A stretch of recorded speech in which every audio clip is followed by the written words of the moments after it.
Good morning. Should also probably unmute this for people on Teams. There we go. Okay. Hopefully people on Teams can hear. Good morning, and thank you so much for coming today. People in the back, can you hear? Thumbs up, down, sort of echoey. It's a classic, armory floor where nothing actually sounds the way it's supposed to. It's designed that way. My name is Jonathan Bratton. As you mentioned, I am a Maine National Guard historian. Which is why I am obsessed with Vermont National Guard history, because if you live in Maine, you're obsessed with all things northern New England. It's just the way it is. And we always have jealousy for this side of northern New England. We're like, wonder if it's cooler over there. I mean, it is colder, but we definitely are fascinated by the mountains of Vermont, the Green Mountain mystique.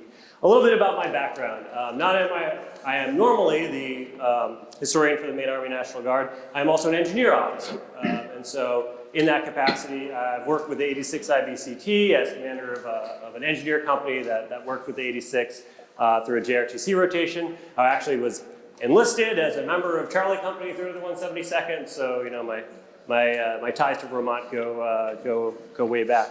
I am currently on active duty with the Army Center of Military History, which is a sort of weird position. I'm the only guardsman in the building, so there's a lot of people who are just like, what is it that the Guard is? I'm like, thank you for asking. Let me tell you what it is and isn't. It's 54 different states and territories that can't make up its mind about anything, and you cannot treat one as if, you can't just say, well, the National Guard will do this. I'm like, no, they won't.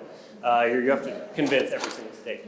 Prior to that, I was on assignment as an instructor at the U.S. Military Academy at West Point, which was a super cool assignment. It was awesome. Loved, again, being the only guardsman in the room, where you suddenly realize that all of our experiences are actually more all-encompassing than active duties. And you're like, wow, why do I have a greater knowledge base than all my peers? Well, because we do everything. We do DISCA, we do OCO deployments, we do all sorts of random stuff, state partnerships, everything like that. So all of that to say, it's given me a really rich appreciation for the history, the work ethic, and the professionalism of the Guard, specifically from northern New England, which is why I'm really excited to talk today about the history of the Vermont Guard. I also want to put a brief plug in here for the position of having historians in your force. Quick show, I'll just throw this out here. What does a historian do?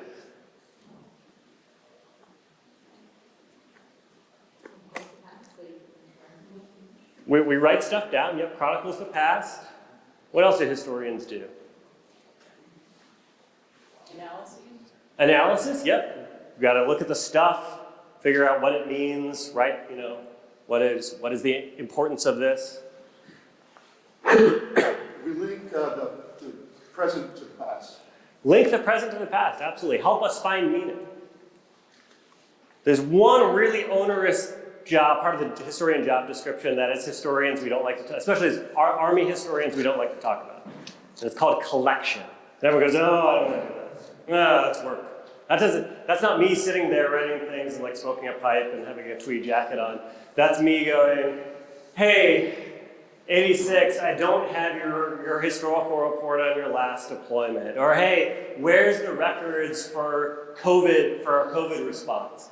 PAO, where's the file server that has all the images from the last winter storm we had, so I can pull those, get them archived and collected, so that way I have something to write from.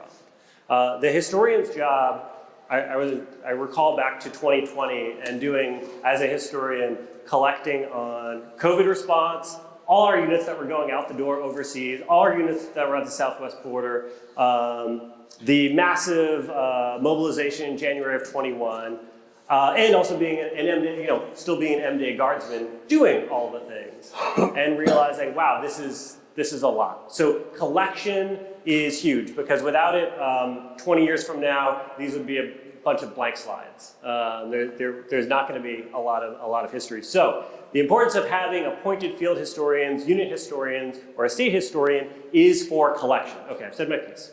That's not true. I'm going to come back to it later. So what we're going to talk about today, there we go. What would this be without an agenda, right? So we'll have a brief overview of military history, what it is and what it isn't. Look at Vermont beginnings, the evolution of the Vermont militia through the Civil War, through the Spanish-American War, the birth of the Vermont National Guard, and then through World War I and World War II, Vietnam and beyond.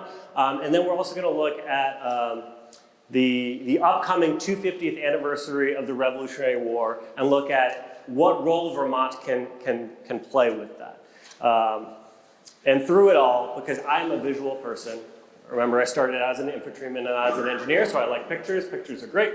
So I will try to rely on pictures as much as possible. It's pretty, you guys have some pretty phenomenal photos through your history.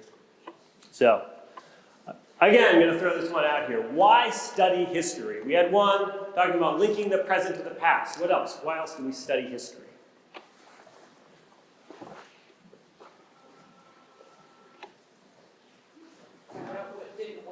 Find out what didn't work. I like that one. Yeah, we tried that. No, let's not do that again. It just allows us to ask questions, knowing somewhat the answers of history, to be able to frame and apply it to new problems today.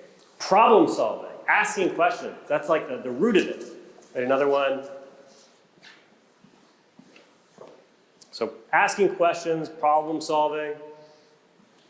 Esprit de corps, pride in the organization. Absolutely. Absolutely. Vermont's great at that, right? Like you guys have a mountain plastered on literally everything. Where did that come from?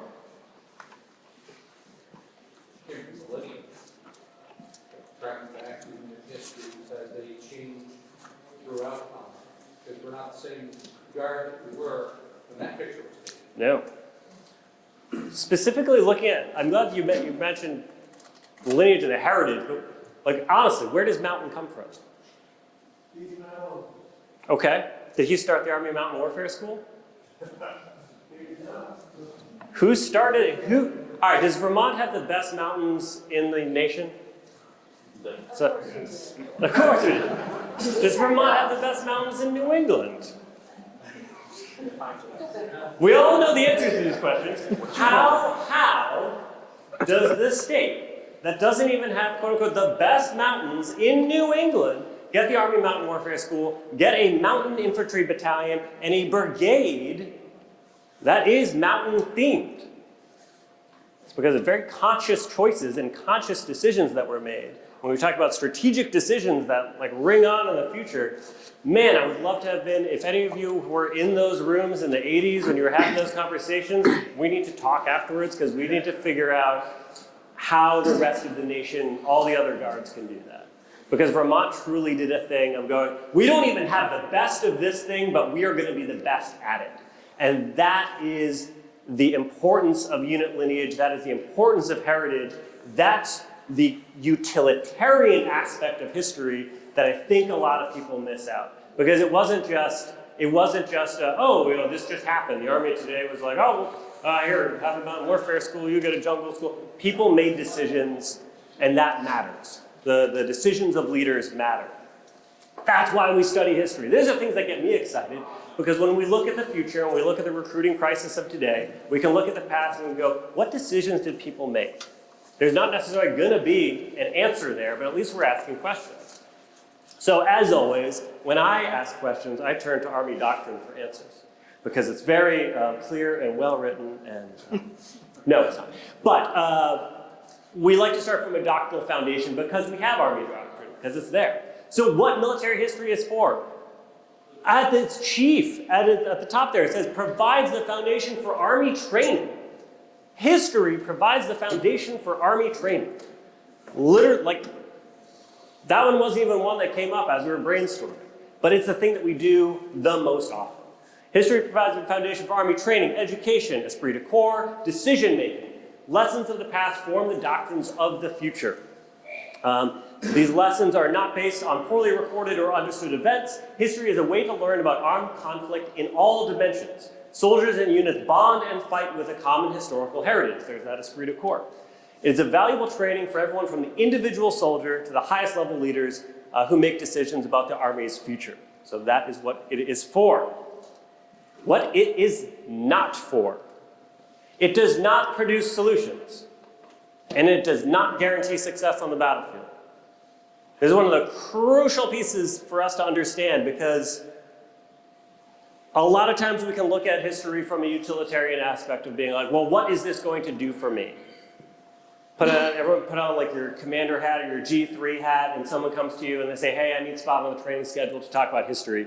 And you go, all right, well, what is that going to do for the readiness of my unit? Like, how's that going to increase my mission, like, what does that do for my mission essential task list? How is this going to make me more effective as a warfighter?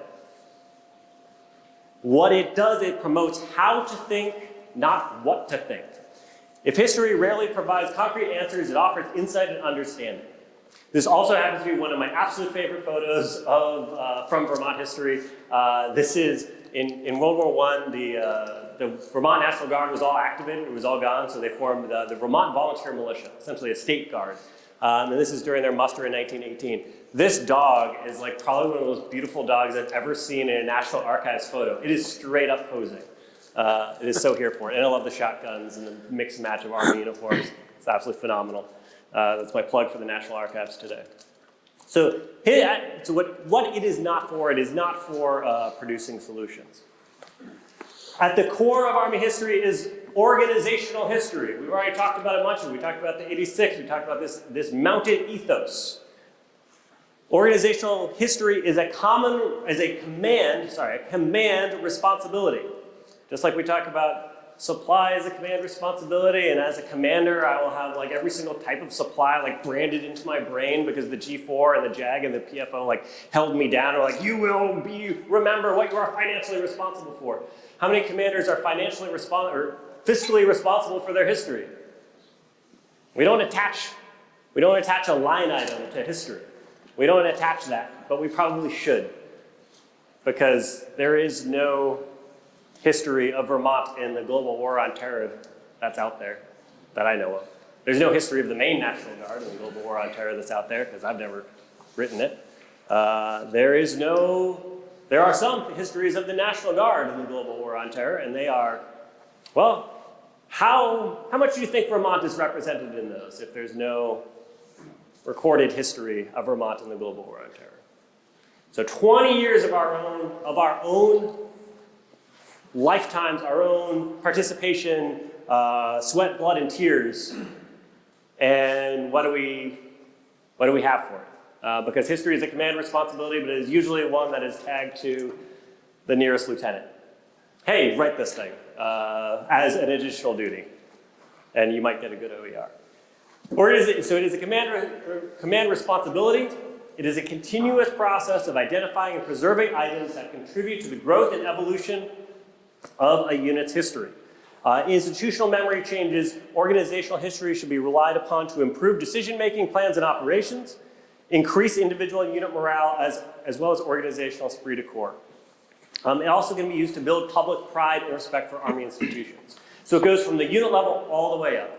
So this is what organizational history is for. Also, another one of my favorite shots, this is a field kitchen from Vermont soldiers at work in the 102nd Machine Gun Battalion during World War I. What is not pictured here is the fact that they are under high explosive fire most of this time, and gas. In fact, a round had hit earlier that morning, wounding 2 soldiers and killing 8 mules. And they're just like cooking away, because that's what you do. Soldiers got to eat. So as we go through all of this, we're going to talk about some terms. I'll be throwing some terms around. These are important to understand. Lineage, the way that we trace our unit history in the National Guard, which is different from the active duty and different from the reserves. We trace lineage through personnel, the people, because as a Guard, we are primarily about people, and geographic location. So it's tracked by people and geographic location. What are honors? Honors are the awards that a unit has received. When a soldier walks up and is like, what do I wear over here on my ASUs, AGSUs? I don't know. What is this blue thing? What is this red thing? What does that mean? Your honor, so the unit honor is displayed on a soldier's uniform and on the organizational colors or guidon. The term organized. A unit is formed and officers are appointed or elected. Yes, we go off of officers. Sorry, NCOs. Federally recognized is a post-World War II term, which means that a unit has been inspected by the U.S. Army and has met all the federal requirements. Consolidated. That means you are combined with another unit to form a new unit. Reorganize means reorganizing as a different branch, say reorganizing from armor to infantry. And then redesignated would mean we've just given you a different name. Same unit, new name. That's all. So, Vermont beginnings, right? Vermont happens to sit at, I would say, one of the 3 great strategic locations in North America, especially as it pertains to North American warfare from the 1500s through the 1800s. The other 2 would be the Mississippi River and the Port of New Orleans, as well as the forks of the Ohio, where Pittsburgh is. The route, the corridor rather, the Hudson River Lake Champlain corridor has been used as a strategic waterway for armies for centuries. What's the fastest way to move things in the 1700s? Floated, right? Because roads were, well, I mean, we see our roads today, right? The roads in the 1700s were so bad. After Washington was going to go on a cross-country journey as president, and he literally got like 5 miles into it, and his carriage broke a wheel, and he turned around and went back. He's like, yeah, no, we got to do something about these roads. Like, I can't even get out my own front door. So transportation, especially if we're talking logistics, where my loggies at. All right, we got a small but mighty few. To move people and things to make war, you have to be able to move them in mass quantities. It can't just be a little bit. And the way to do that is via waterways. So that Hudson River, Champlain corridor up to the Richelieu River and then the St. Lawrence Seaway provides that access, that avenue of approach from New York City up to Canada. Anyone who was occupying Canada in the early 1700s, the 1600s? What nation? French. The French. Yeah, man. Gosh, those awful, evil French. Warfare between England and France characterized the 17th century. And this waterway becomes so absolutely significant by the 1770s. The area is firmly in British control, and you have British installations at Crown Point and Fort Ticonderoga on the New York side. Vermont, of course, also is a disputed territory at this time between New Hampshire and New York, known as the Hampshire Grants. New York claimed regions that had been granted to residents of New Hampshire, causing there to be some armed disagreement, shall we call it. The most active, militant, armed group were known as the Green Mountain Boys, of course, under Ethan Allen, my favorite land pirate from Connecticut. He was sort of a land pirate. It's what he did. He was also an incredibly learned man. He wrote a philosophical treatise on reason as the only throne of man. Reflections on the philosopher Baruch Spinoza, and if you understood any of that, you're smarter than I am. But this is the type of dude he was. He was very good at public relations. He forms the Green Mountain Boys at the Catamount Tavern in Bennington in 1770, as you all know. You all could tell me far more about this than I. And then he apparently, in front of a New York judge, he says this quote. Something about mountains and valleys and gods. Anyone want to tell me what that quote is?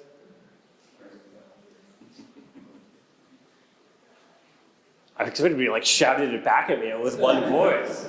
The gods of the, what is it? The gods of the, there we go. It's right up there. Allegedly, he said this. There's a problem being a historian, right? This sounds great. Isn't it awesome? Probably should be put on a wall over brigade headquarters, right, sir? Yeah, I know exactly. Sounds great. Love it. I'm fired up. I'm like, yeah, absolutely. That's metal. I want to go to war with that man. And then a historian comes along and says, actually, he probably never said that. The sources that we have for him saying it are a friend of his who said that he said it. And that's it. Does it matter? Not really. It's still a great quote. Inspires a bunch of people to this day. Nothing malicious in it, isn't putting anybody else down, isn't taking things away from other people. Like, because we talk about history and memory, or history versus myth. The Army has history, the Marine Corps has myth. I said it. They like to take credit for things that the Army does and then call that their history. So by the American Revolution, Ethan Allen sees this as an opportunity to consolidate some power inside this new area. And of course collaborates with Benedict Arnold, who has yet to do a treason. He's still a good guy.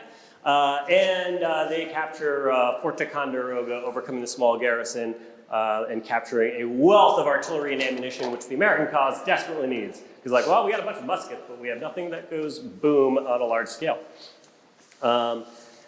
They also give the Continentals control of Lake Champlain and part of that vital corridor leading up into Canada, enabling the invasion of Canada later on in 1775.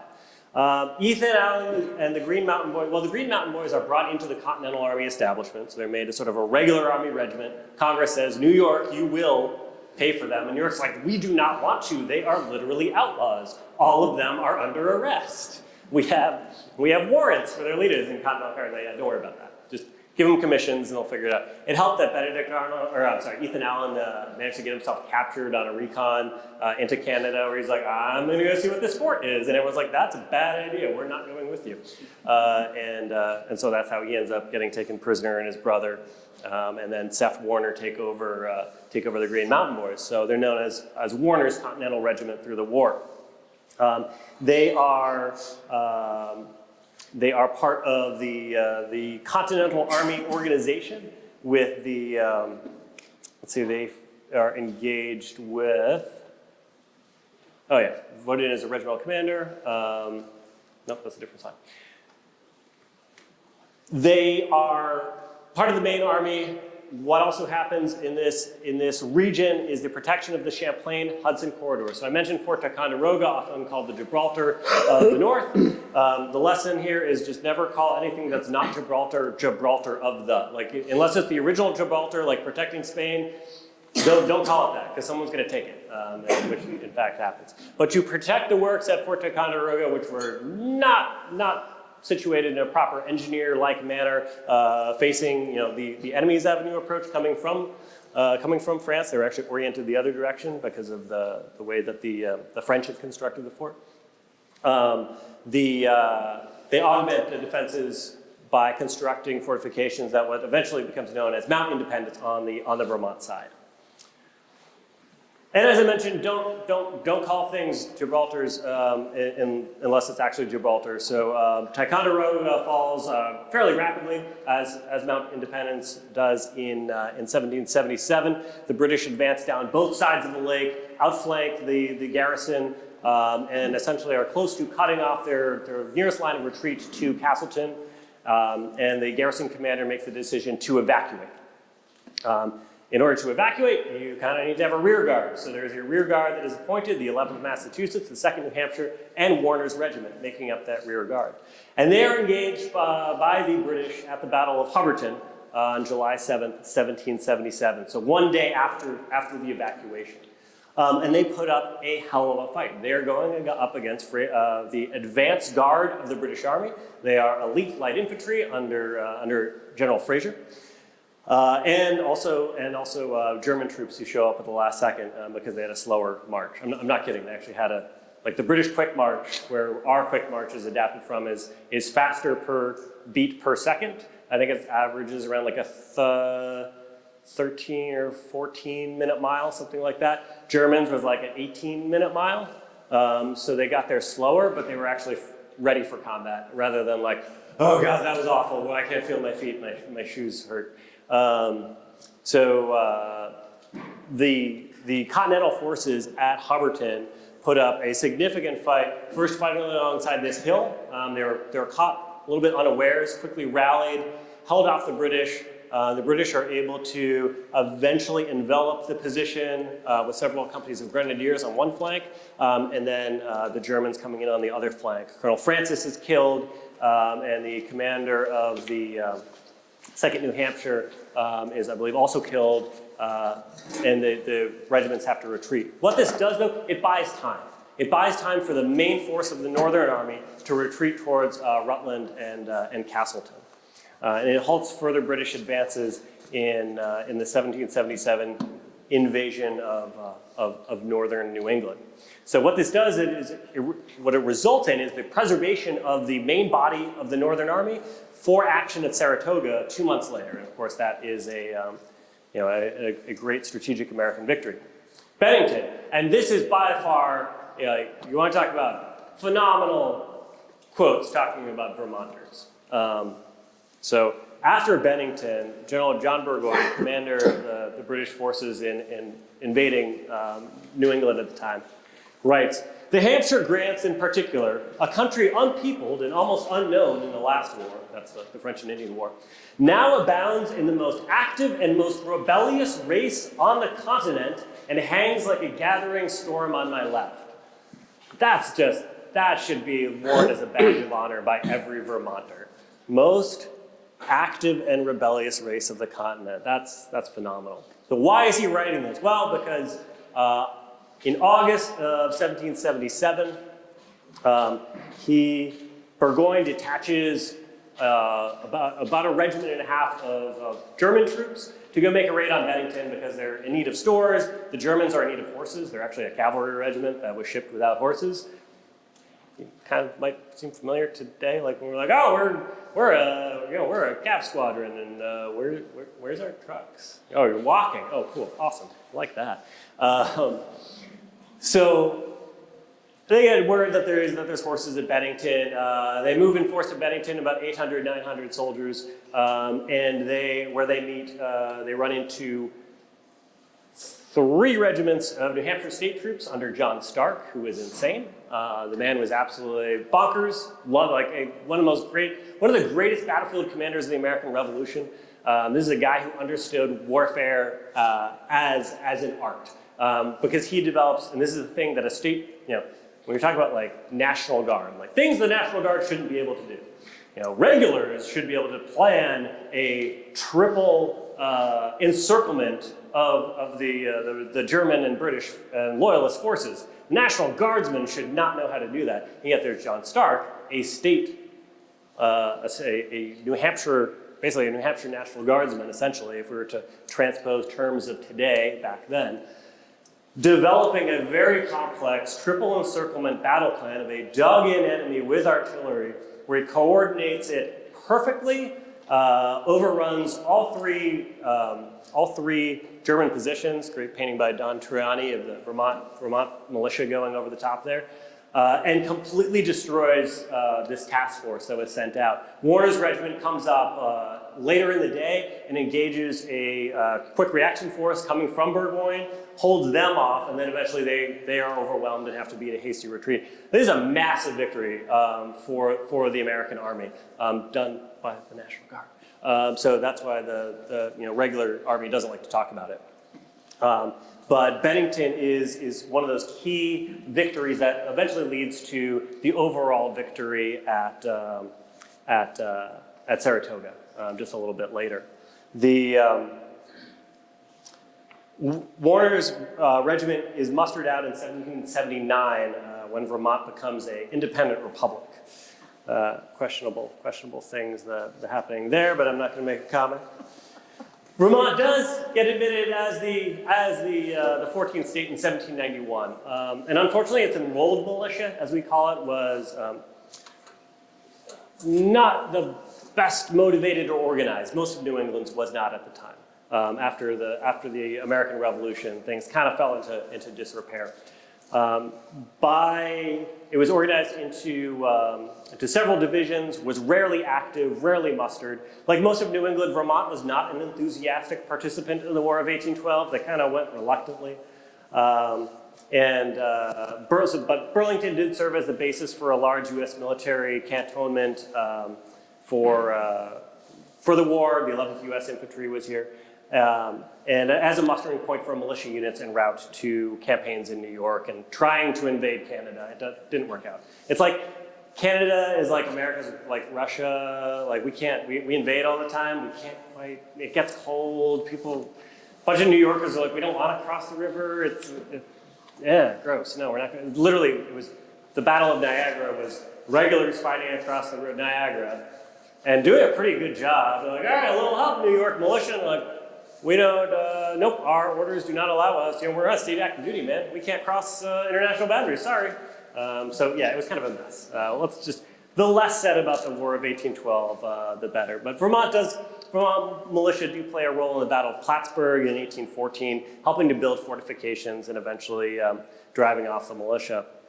Driving off the British. They are the militia. The Vermont militia falls sort of into disrepair in the 1830s and 1840s, like the rest of the nation.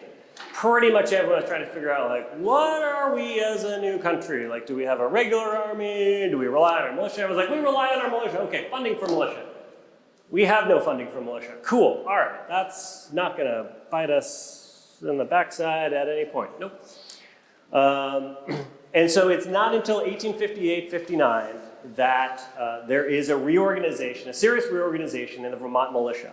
And it's the first major organization of permanent militia since the Revolution. And when we talk about lineage, this is where your lineage begins.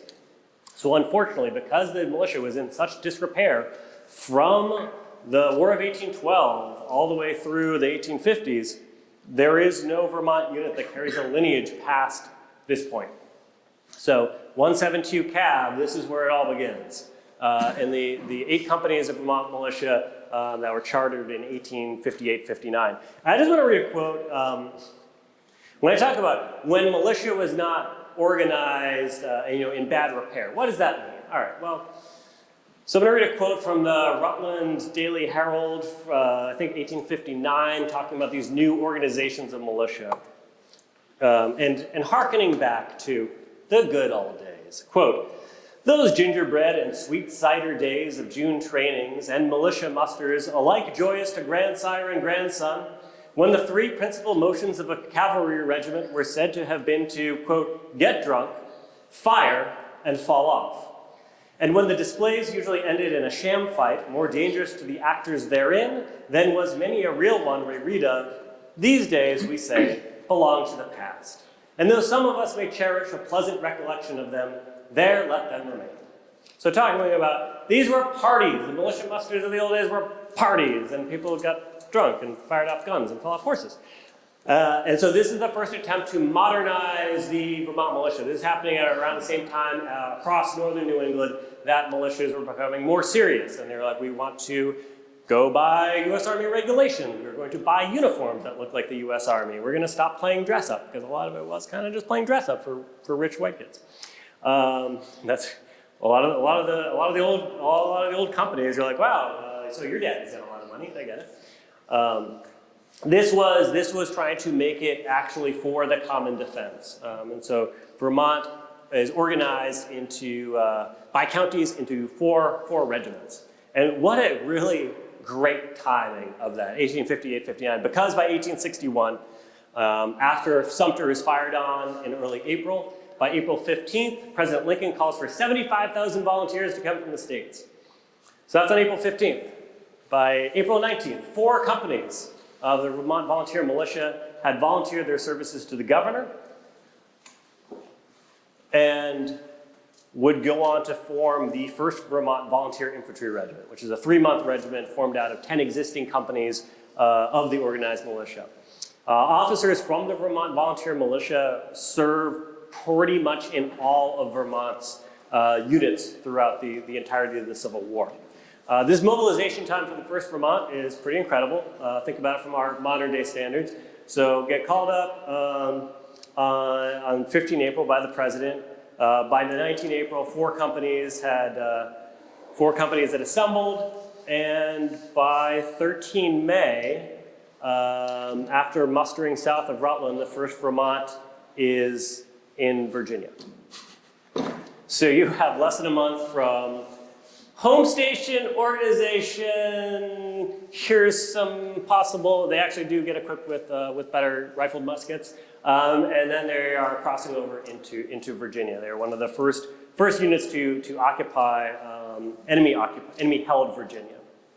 5 companies do take part in the Battle of Big Bethel on June 10th. So again, 3 months from call up to combat. Things to think about and never do again. And the regiment is mustered out in August because, like I said, it's a 90-day regiment. People thought the war was not going to last as long as it did. That's a fragment of a picture of the 1st Vermont's colors, courtesy of the Vermont Historical Society. As you can see, all these companies are most of these companies are going to go on and form the basis of other units, because most of those guys in the 1st Vermont were like, all right, well, that was neat. I feel like I didn't do much. It's clear this war is going to go on for a lot longer, and I'm going to go do my patriotic duty. So they mainly become parts of the 12th Vermont, and some go into the 7th Vermont. 7th Vermont participates in operations in Mississippi, Louisiana, Florida, Alabama, Texas. They have the really fun thing of, hey, the war's over, but there's this French army being formed in Mexico. Can you go down to the border and kind of keep an eye on that? It was one of these weird international relation things where like France and Mexico were having a bit of a tiff. And General Sheridan was actually put in charge of a large Union army, a US army that went and just sat on the border for a couple months. Can you imagine you go through fighting the entire Civil War, everyone else is demobbed and sent home, you're like, yeah, no, you gotta sit in Texas for a couple months and just stare across the river. Kind of, we think about our Southwest border missions, a little bit like that. So they get to have the fun role with that. 12th Vermont was a 9-month regiment, an emergency regiment that was called up in 1862 with the first invasion of the North, the Antietam campaign. And they are going to serve in the defenses of Washington until the Battle of Gettysburg. They have the very, very bad luck of being part of the Vermont Brigade at Gettysburg, but not actually being at Gettysburg because they were busy guarding the trains in the rear. So like they're at Gettysburg, but also not. More on the Vermont Brigade later.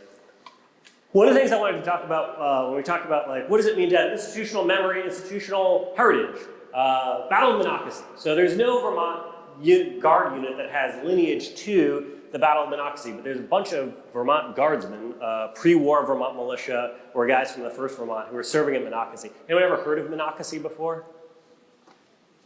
Know where it is? What state it is? Maryland, absolutely. Yeah, it's on the way to DC. If you're driving from DC out to Gettysburg, you pass Monocacy. I've driven past it a million times. Went there one day, and lo and behold, the museum's just mostly about the 10th Vermont. It should just be called the 10th Vermont Museum. It's awesome.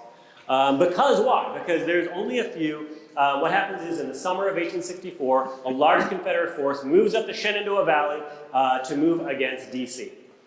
And there's not many troops in the way. There's a handful of regiments to slow them down. One of these is the 10th Vermont. And it is, Monocacy is fascinating because it's not a victory.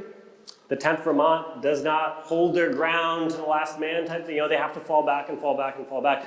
But it is a tactical defeat and operational victory because they slow the Confederates down enough. And it's just all these examples of Vermont heroism under fire.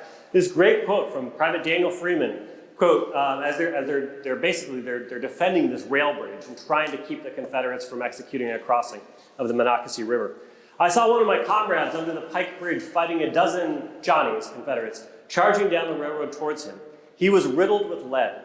As I look back to that day, I can thank my escape now a miracle and their heroic comrade covering my retreat, who, riddled with lead, sacrificed his life there under the Pike Bridge that I and others might be spared.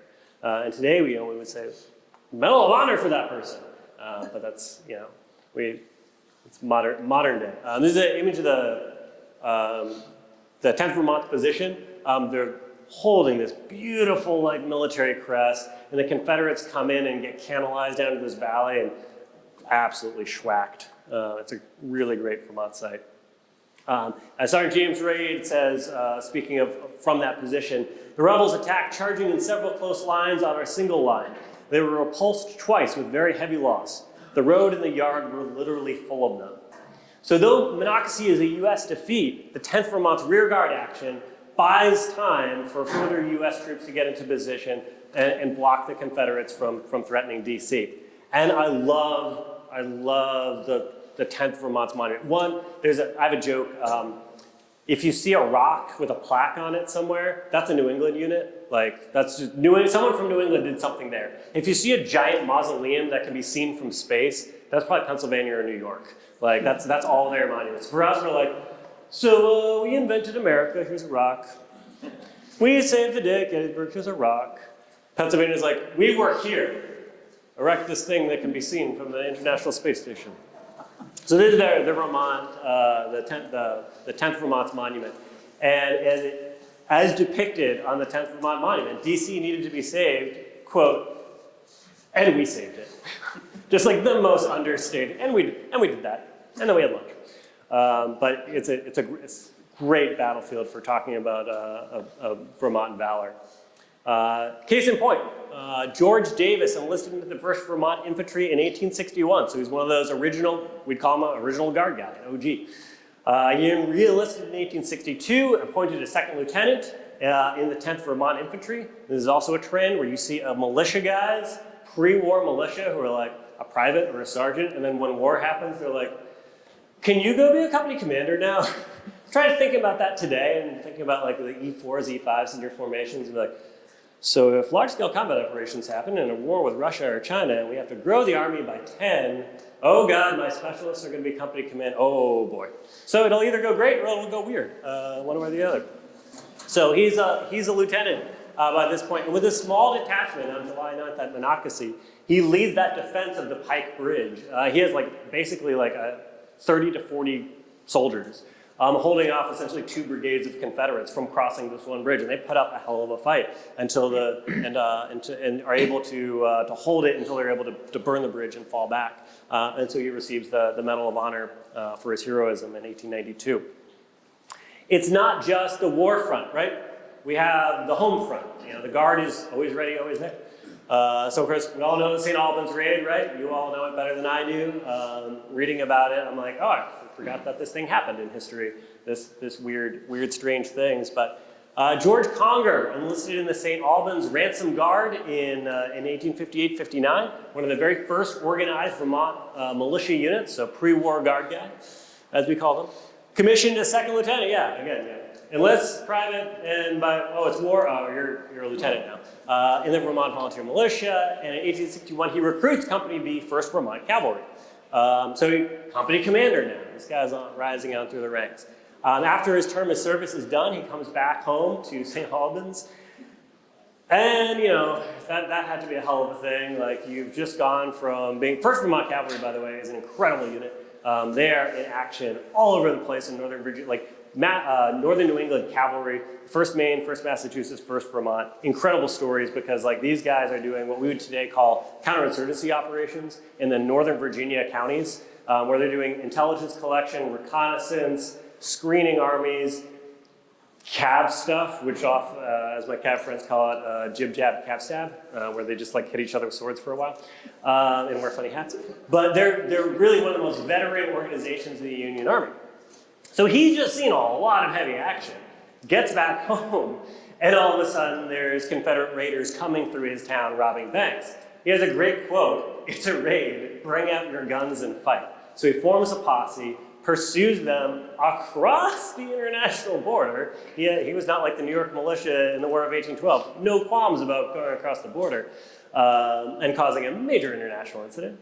And they and the Canadian officials help capture the raiders, which then does result in a big old international incident where Canada's like, what do we do with them? Because they say they're soldiers, but also, I don't know. And that's a whole other story. But it's a great example of the Guard, right? Even though everyone's fighting off at war, you've got somebody who's at home with the training, the know-how, and the passion to go and inspire people to go, no, let's not just sit here, let's go do something. Let's form a posse and get these guys. So a quick overview of World War I Vermont.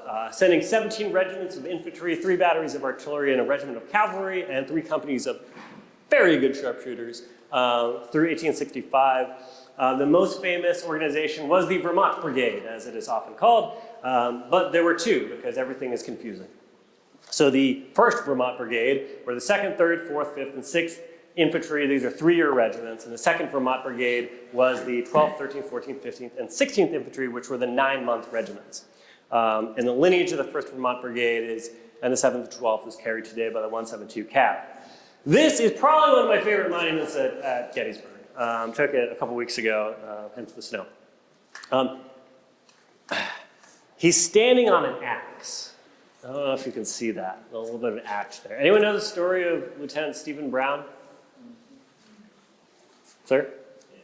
What did he do? Why is he standing on an axe? The story that I say is they were Gettysburg. They needed water for their soldiers. There was a weekly guard in the well. They found the soldiers couldn't have water. Basically told them to go away. And the soldiers can't take it anyways. They was under arrest when the battle started. So he was to be released to go fight with men. He said yes, they had taken his sword away. So he used the found use of axe. So after the Confederate officer took his sword. Yes, verbatim, absolutely. Standing orders were to not, and the approach march to Gettysburg with the Vermont Brigade, you know, the famous order, you know, keep the, although that was the different Vermont, again, 2 Vermont brigades, you're like, wait, which Vermont brigade are you talking about? You know, keep the column well closed up, put the Vermonters ahead, that type of thing. We'll get to that in a minute. But get to Gettysburg as quickly as possible. Don't break ranks. Don't stop for water. We need bodies and rifles as quickly as possible. We don't know the situation there. And Lieutenant Brown, being a decent, humane officer, is like, yeah, all right, well, if you want the bodies of my men there, they need to be alive. They need water. So he's placed under arrest. Goes into battle with an axe. Like, that is the most metal Vermont thing that I can actually think of. They originally wanted to have the monument with him holding the axe. And the Gettysburg Monument Commission was like, no, just tone it down a little bit. You can be Vermont, but you can't be that Vermont. And so he's depicted holding the captured Confederate sword, but he is standing on the axe. So when you go to Gettysburg, and you should, you go visit that over by the angle. So if we're talking about Vermont quotes, you know, that typify Vermonters in the Civil War, you've got General Winfield Scott in 1861 saying, I want your Vermont regiments, all of them. I've not forgotten the service for the Vermont men on the Niagara frontier. I remember the Vermont men in the War of 1812. And of course, put the Vermonters ahead, keep the column well closed up. Speaking of the 1st Vermont Brigade on the approach march to Gettysburg, General Doubleday, so the story of the Vermont Brigade at Gettysburg is the 2nd Vermont Brigade, the 9-month regiments, was literally, they'd been sitting in Washington for 8 months, sitting in the defenses of Washington. And it was kind of like watching paint dry, probably a little bit more boring, and a lot more mosquitoes and awful humidity. It's a horrible place in the summer. And finally, at the Gettysburg invasion, they said, oh, hey, so there's an emergency now. We need you. You have to come fight. They're like, oh, okay, cool. But our enlistments are up in like 5 minutes. Okay, all right, let's go do this thing. So literally, with just a few days to serve, they take part in the Battle of Gettysburg. And they take part in the fighting on the close of the day on July 2nd, counterattacking against some Confederates. But it's really on the 3rd day of the battle at Pickett's Charge, the famous Confederate attack against the middle of the Union position on Cemetery Ridge, where General Hancock rides up to the Vermont Brigade, Colonel G.J. Stannard, who was himself a pre-war Vermont militiaman, naturally, and says, bring your men up and flank them. And so the idea was they're going to wheel the entire brigade to come in on the flank of the Confederates.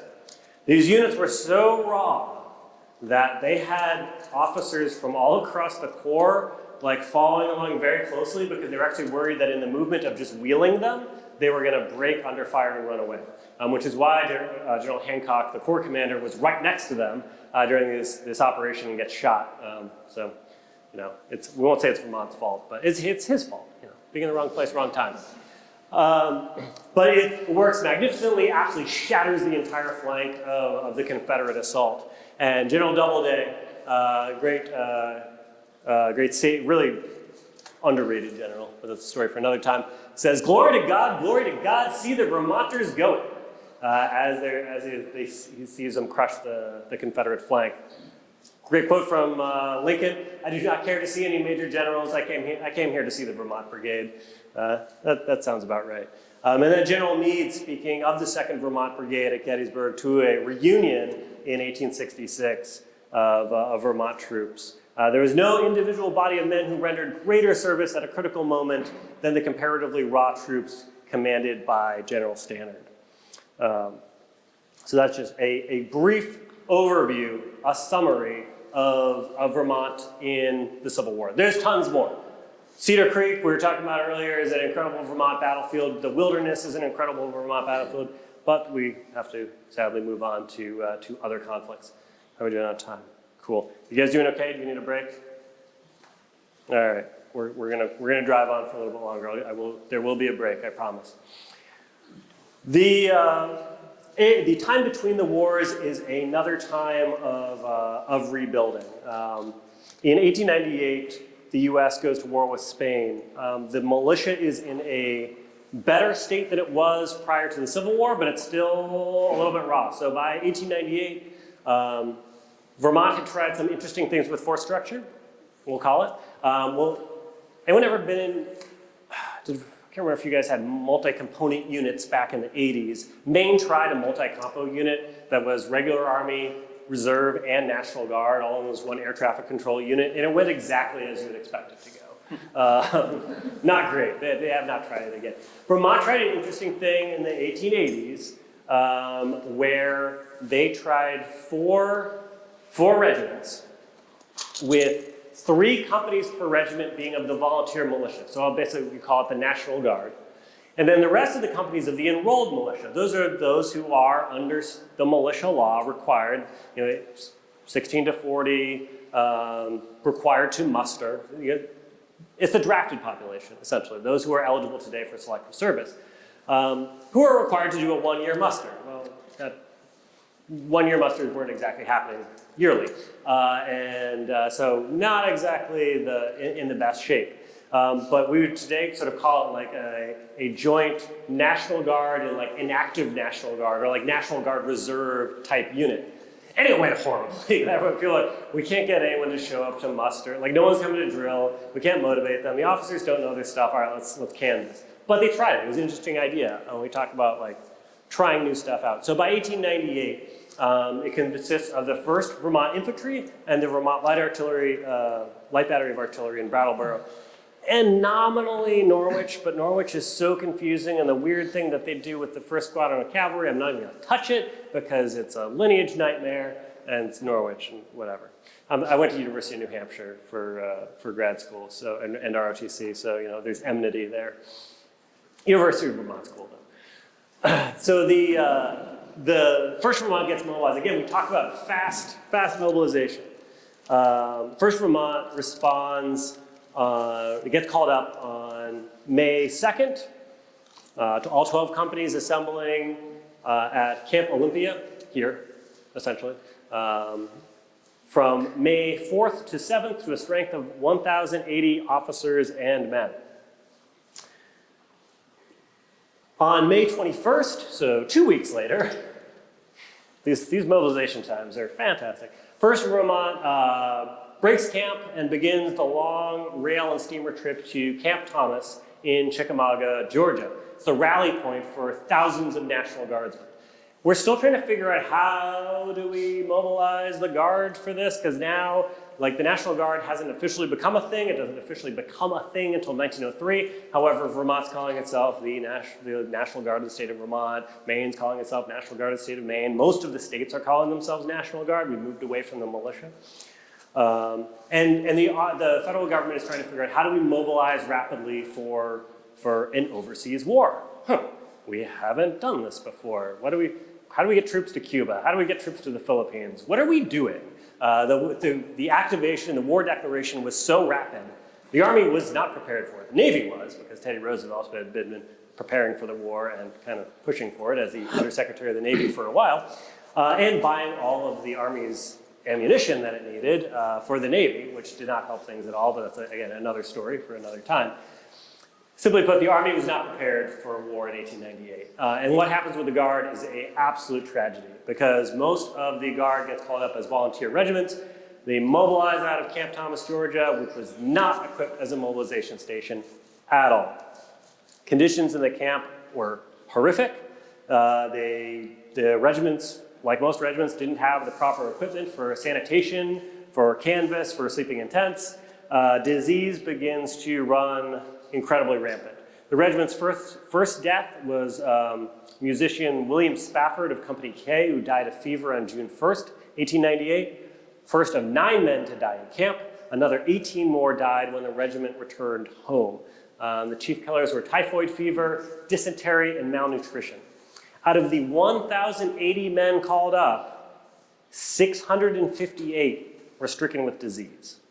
The regiment had to be sent home, just like the 1st Maine was, and a bunch of National Guard units.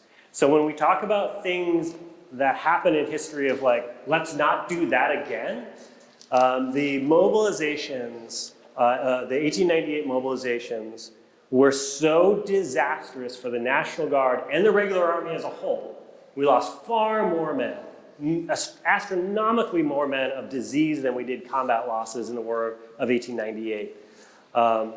The army takes a hard look at itself.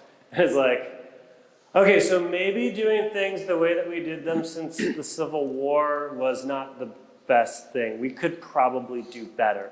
So what does this do? It brings in massive reforms across the army. You get Elihu Root, who becomes Secretary of War, who institutes sweeping reforms across the army. When I say sweeping reforms, I'm talking about instituting this thing called the Army Chief of Staff, creating this thing called the Army War College, creating these things called joint maneuvers between regulars and reservists that we would now today call JRTC, NTC, all the great combat training centers. He brings in professionalization, things like maybe we should have standards of education for our officers and NCOs. What a crazy thought, amazing. So Root streamlines the Army in a big way. And a big piece of this is what happens in 1903 with Ohio Senator and Guardsman Charles K. Dick, who has the 1903 Militia Act, which creates essentially the modern day National Guard, makes us a component of a branch of the Army, and it brings it into greater, and with it the National Defense Act of 1916 brings the National Guard into greater alignment with the Army. Now, in one sense, that's a good thing. We have equipment, we have training, we have uniforms, that's cool. On the other hand, we now have federal control over our organizations. It also means we don't get to pick whatever force structure we want. We can't just be like, we would like to be a mounted pachyderm unit, and we're gonna have elephants shipped in from Siam, and they will be the Green Mountain elephants. No one ever suggested that to my knowledge. If they did, please let me know. But they could no longer do that. And so force structure was gonna be determined by the regular army, and in 1903, no one had any idea of how significant this was gonna be coming up in 1917. But before that, you have earned a break. So let's go ahead and it is just about coming up on noon.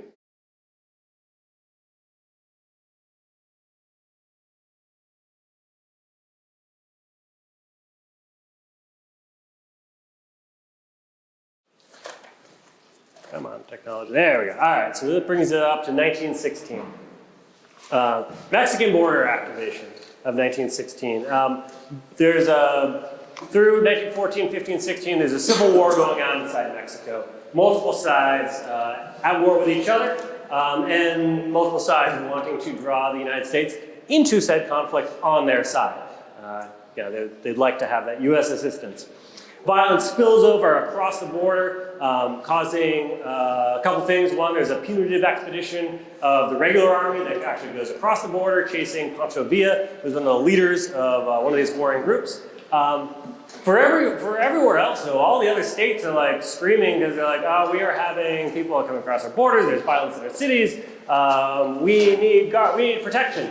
So we have the first ever full mobilization of the National Guard. Prior to this, they were all called up under what was called U.S. volunteers. So they did not go in an active federal guard status. They were not mobilized guardsmen. They were U.S. volunteers. Now this is the first mobilization of the Guard. Many call it sort of dry run for what was coming the year prior.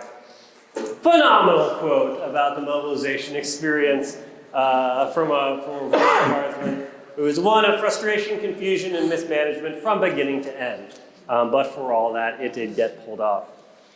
This is a call-up of 140,000 National Guardsmen across 1916 in rolling call-ups. On 22nd June, the 1st Vermont is called up. Companies muster in Colchester. They leave Colchester on June 27th. So called up on the 22nd, leave for Texas on the 27th. Five-day flash to bang thing. They arrive on July 1st, and by July 2nd, they're manning outposts on the Rio Grande. So we're talking about these mobilization timelines. These are fast, incredibly fast. And as all of us who have mobilized companies for various things, companies, battalions, brigades, you start to be like, oh God, how many things are going missing? Whose PHA was not done? Why aren't they SRCing? What's going on? And they man outposts along the Rio Grande through the summer and early fall of 1916. There's no violence, but they didn't know that. They didn't know that this wasn't going to be the prelude to an outbreak of something much larger. We can look back at the 1916 border activation and go, oh, nothing happened. It was a big dry run for World War I. But at the time, these guardsmen, most of whom had never been to, if you're from northern New England, this is probably your first time going to Texas. A whole bunch of very interesting things to see. And all these guys are like, well, this is the most exciting thing I will ever do in my life. And they returned home on September 27th, mustered out 10 October.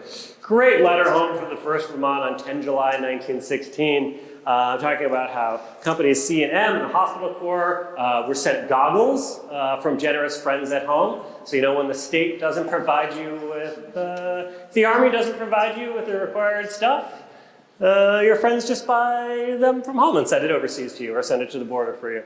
Every man needs a pair to keep out of the dust as well as to shield the eyes from the blinding sun. It is courage that is keeping the men happy, not that they like Texas. The story is going the rounds of the regiment that General Sherman once said if he owned hell in Texas, he would sell Texas and live in hell. The 1st Vermont Infantry cordially agree. Great quote. But they arrived home in September, mustered out in October, and as I said, for most of these guys, they're thinking, this is the most excitement I will ever have in my life. Psych. Just kidding. A little piece of legal history too. Ooh. That mobilization was the cause or the emphasis behind the Caretaker Act, which is the predecessor of the modern dual status technician program. So all of you that hate the dual status technician program, it was the need to have a federal employee who was also part of the state National Guard to basically be Colonel Chase, to look over the federally given property to the state. Yes. It's also the beginning of family care plans. I'm not kidding, because again, it's first mobilization of the National Guard. So they just do it, right? As we always do. All right, we were told to do the thing, let's go do it. So we did it. And in the process, everyone's like, all right, what about all the students? And then around halfway through the mobilization, as everyone's getting ready to go back to school at UVM, they're like, oh, I guess we should probably send the students back so they can go to school, but we need backfill. So quick, stand up recruiting, have people recruited, get them sent to the border. But no, hold off. Now we're saying we don't need them at the border. We don't know what to do. There's a cadre that were held here of recruits who were supposed to go down to the border, held here for months in just sort of limbo of are we going forward? Are we not going forward? Meanwhile, the students are sent home to go back to school. Vermont legislature votes basically a stipend for mobilized guardsmen because they need something to help with their employer. There's a whole bunch of things that now we would call family care plans, the Servicemen's Relief Act, all that stuff that begins in that first mobilization. But yeah, so as I mentioned, it's not quite the most interesting thing that they do in their lives. April 6th, 1917, April 3rd, Wilson asked Congress for a declaration of war against Germany. April 6th, Congress grants it, and the U.S. is involved in World War I. You'll note, Company B of St. Albans is activated 25 March 1917. Talk about getting in early on the action. The rest of the regiment gets mustered in here on 3 April. Again, before the declaration of war. Why are they doing this? So you might have noticed there's this thing above us called Canada, and there's these things called railways. And Vermont had this thing called ammunition manufacturing plants. So there was massive concern, even before the US got into the war, of German sabotage, spies and saboteurs coming into the US via Canada, trying to mess with trains, with the rail lines connecting Canada, which was then still part of England, and the US, and also sabotaging our ammunition plants, which, by the way, there was a Vermont ammunition plant that was selling a lot of ammunition to the French army, making 8mm Lebel ammunition, continued to make it through the American, once the Americans were in the war as well. And honestly, there was reason for alarm, because in 1915, a German spy was dropped off via submarine in Canada with official orders that said, "I am a German spy," basically, in so many words, with orders from his government to go blow up the railway bridge between Canada and the US in Maine. And he tried. Thankfully, he was a terrible sapper, did not tamp his explosives at all. So it was just like an outward explosion, put the span out of action for like a day. But think about what that one thing does. One terrorist attack, one little thing, and then everybody's freaking out. So by 1917, everyone's like, oh, we're getting in the war? All right, we need to defend all of our rail crossings. We need to defend our critical ports and infrastructure. So on April 18th, the 1st Vermont is ordered to guard duty, protecting rail lines, factories, ammunition storehouses. Takes its first casualty, Private Arthur Sweeney, from an accidental discharge on April 23rd. In Maine, we had almost the same thing. Our first casualty was Peter Klain, who was hit by a train during that guard duty. The remainder of the regiment is ordered here, again, when it was still called Ethan Allen, to conduct its training. Great recruiting poster enlisted the 1st Vermont Infantry. $10 a month pay. Voluntary induction is big, especially as the draft, after a few months, by June of 1917, the War Department's like, yeah, we got 500,000 volunteers. They're going through that a week on the Western Front, so we're gonna have to do selective service. So selective service comes into think about recruiting.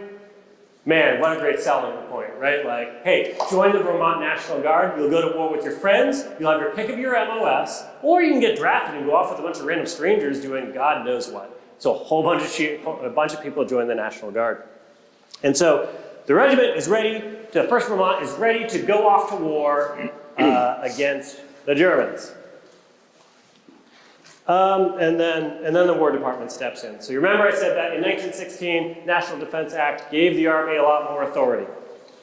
So think about today, right? Fighting that's happening in Ukraine. The new technologies we're seeing.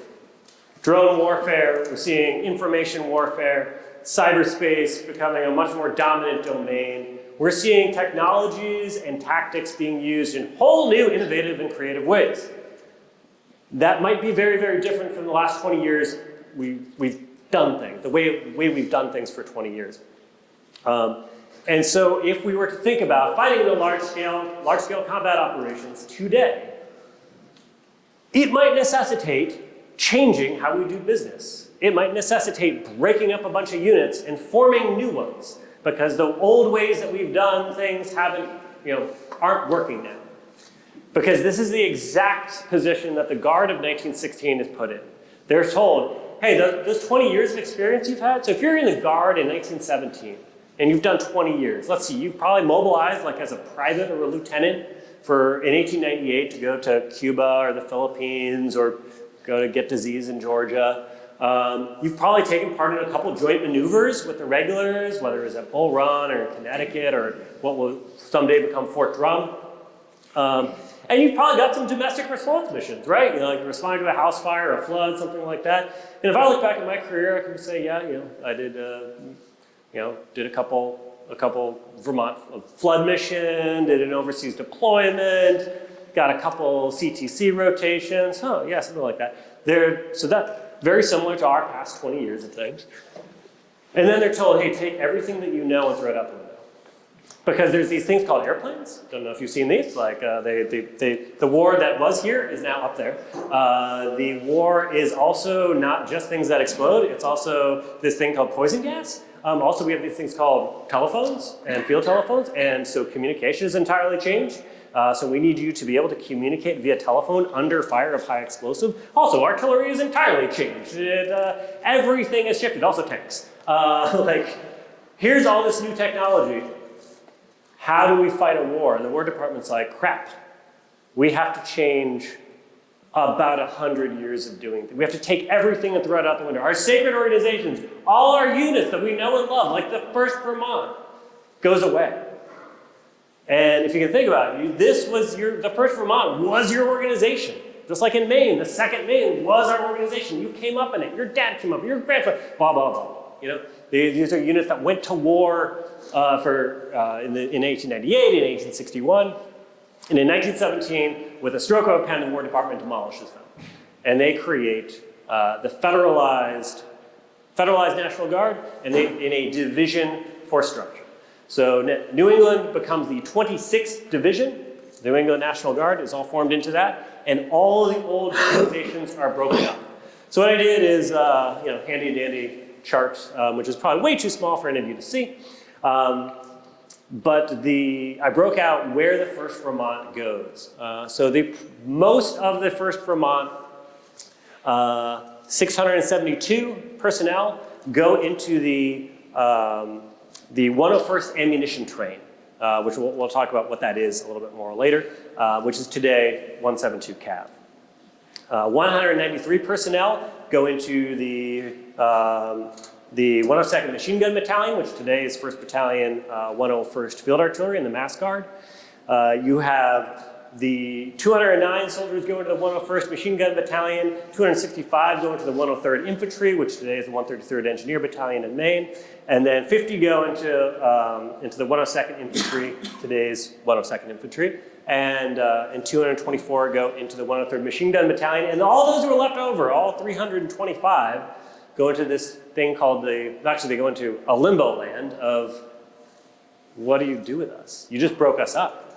You just took our colors, you took our soldiers, you didn't take everybody. It's mostly officers. It's like the colonel and a bunch of officers and a few Joes hanging out. They're like, what do we do? Vermont kicking up a fuss. Vermont senators and governor go to the War Department, just like every state's Vermont and governors do. Think about being that one poor guy at the War Department who's answering all these senators who are going, you can't break up this unit, it's been here for so long, do you know what committee I'm on in Congress? And they're like, yeah, we don't care, it's a war. So the 1st Vermont is broken up, mostly filling up various units of the 26th Division. And it's a painful thing. The breakup of the old Guard units across the entire country. Massachusetts mushed up a bunch of theirs and kind of piecemealed them out. Maine got lucky, we got to keep ours. New Hampshire didn't. New Hampshire suffered the same fate as Vermont. Didn't have a color-bearing organization. They just got pushed out everywhere across the Army. So it's an incredible transformative time, and I harp on it because today, just get ready. Because I think looking back as warfare, as elements of warfare change and tactics and technology, I think we might be facing some of the same things. Hopefully not as traumatic, but very much changing the way they fought. So what is the 101st Ammunition Train? It is an ammunition supply service. Think about it as the 186 BSB. It's how do you get the ammunition from the rear, from the depots, up to the guns, up to the frontline infantry companies. And we might not think of that as being all that important compared to the infantry, the artillery. But I want to highlight this letter from the commander of the division's artillery brigade to the ammunition train, spelling out just how well they did their job. Because he basically says, so during the summer offensives, the first major offensive of the US Army in World War I, where everyone's just like, all right, well, we have this new technology, We have this new force structure. We have this new doctrine, like called open warfare. Let's try it out. Oh no, it's a terrible idea, and everyone's dying, and everything's complete chaos. We've taken massive casualties. We don't know where units are. All communication goes down once the first high explosives go off because it cuts the phone lines. Everything's a giant mess, and all the divisions are in their first learning fight. Everyone takes massive casualties right off the bat, and then they go, okay, well, here's the things that didn't work. Let's not do that again. So walking into machine guns. All right, check that one off. Not a good idea. Tanks next time, more artillery. Yeah, those are good. But in all of that, and this is across a 20-kilometer advance, the field artillery, the commander of the field artillery says, at no point were we ever unable to fire in support of the infantry because we didn't have ammunition. And that's with German air dominance as well. So that is a massive testament to the ammunition train. It is not sexy work. You're driving a truck or you're driving a wagon filled with explosives over roads that have been blown up a lot. Your engineers are trying to throw rocks in. Under German artillery fire, under German observation by air, coordinating artillery fire.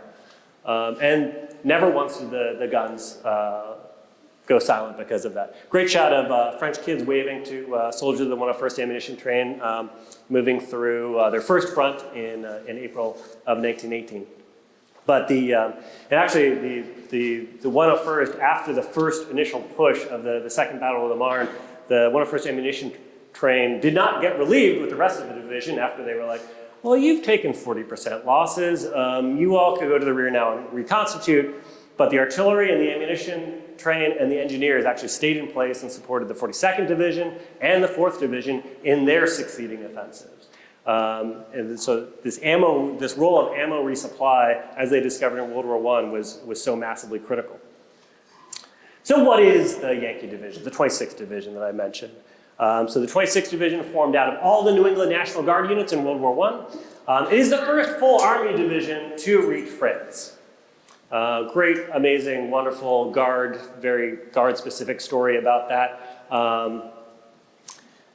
The division's commander, Major General Clarence Edwards, was a regular. He was a West Pointer. Didn't get along well with his West Point classmates. He and Pershing were like this all the time. Probably not great for coordination later on, but General Edwards was appointed as the 26th Division commander in August of 1917 and creates a division, again, out of thin air.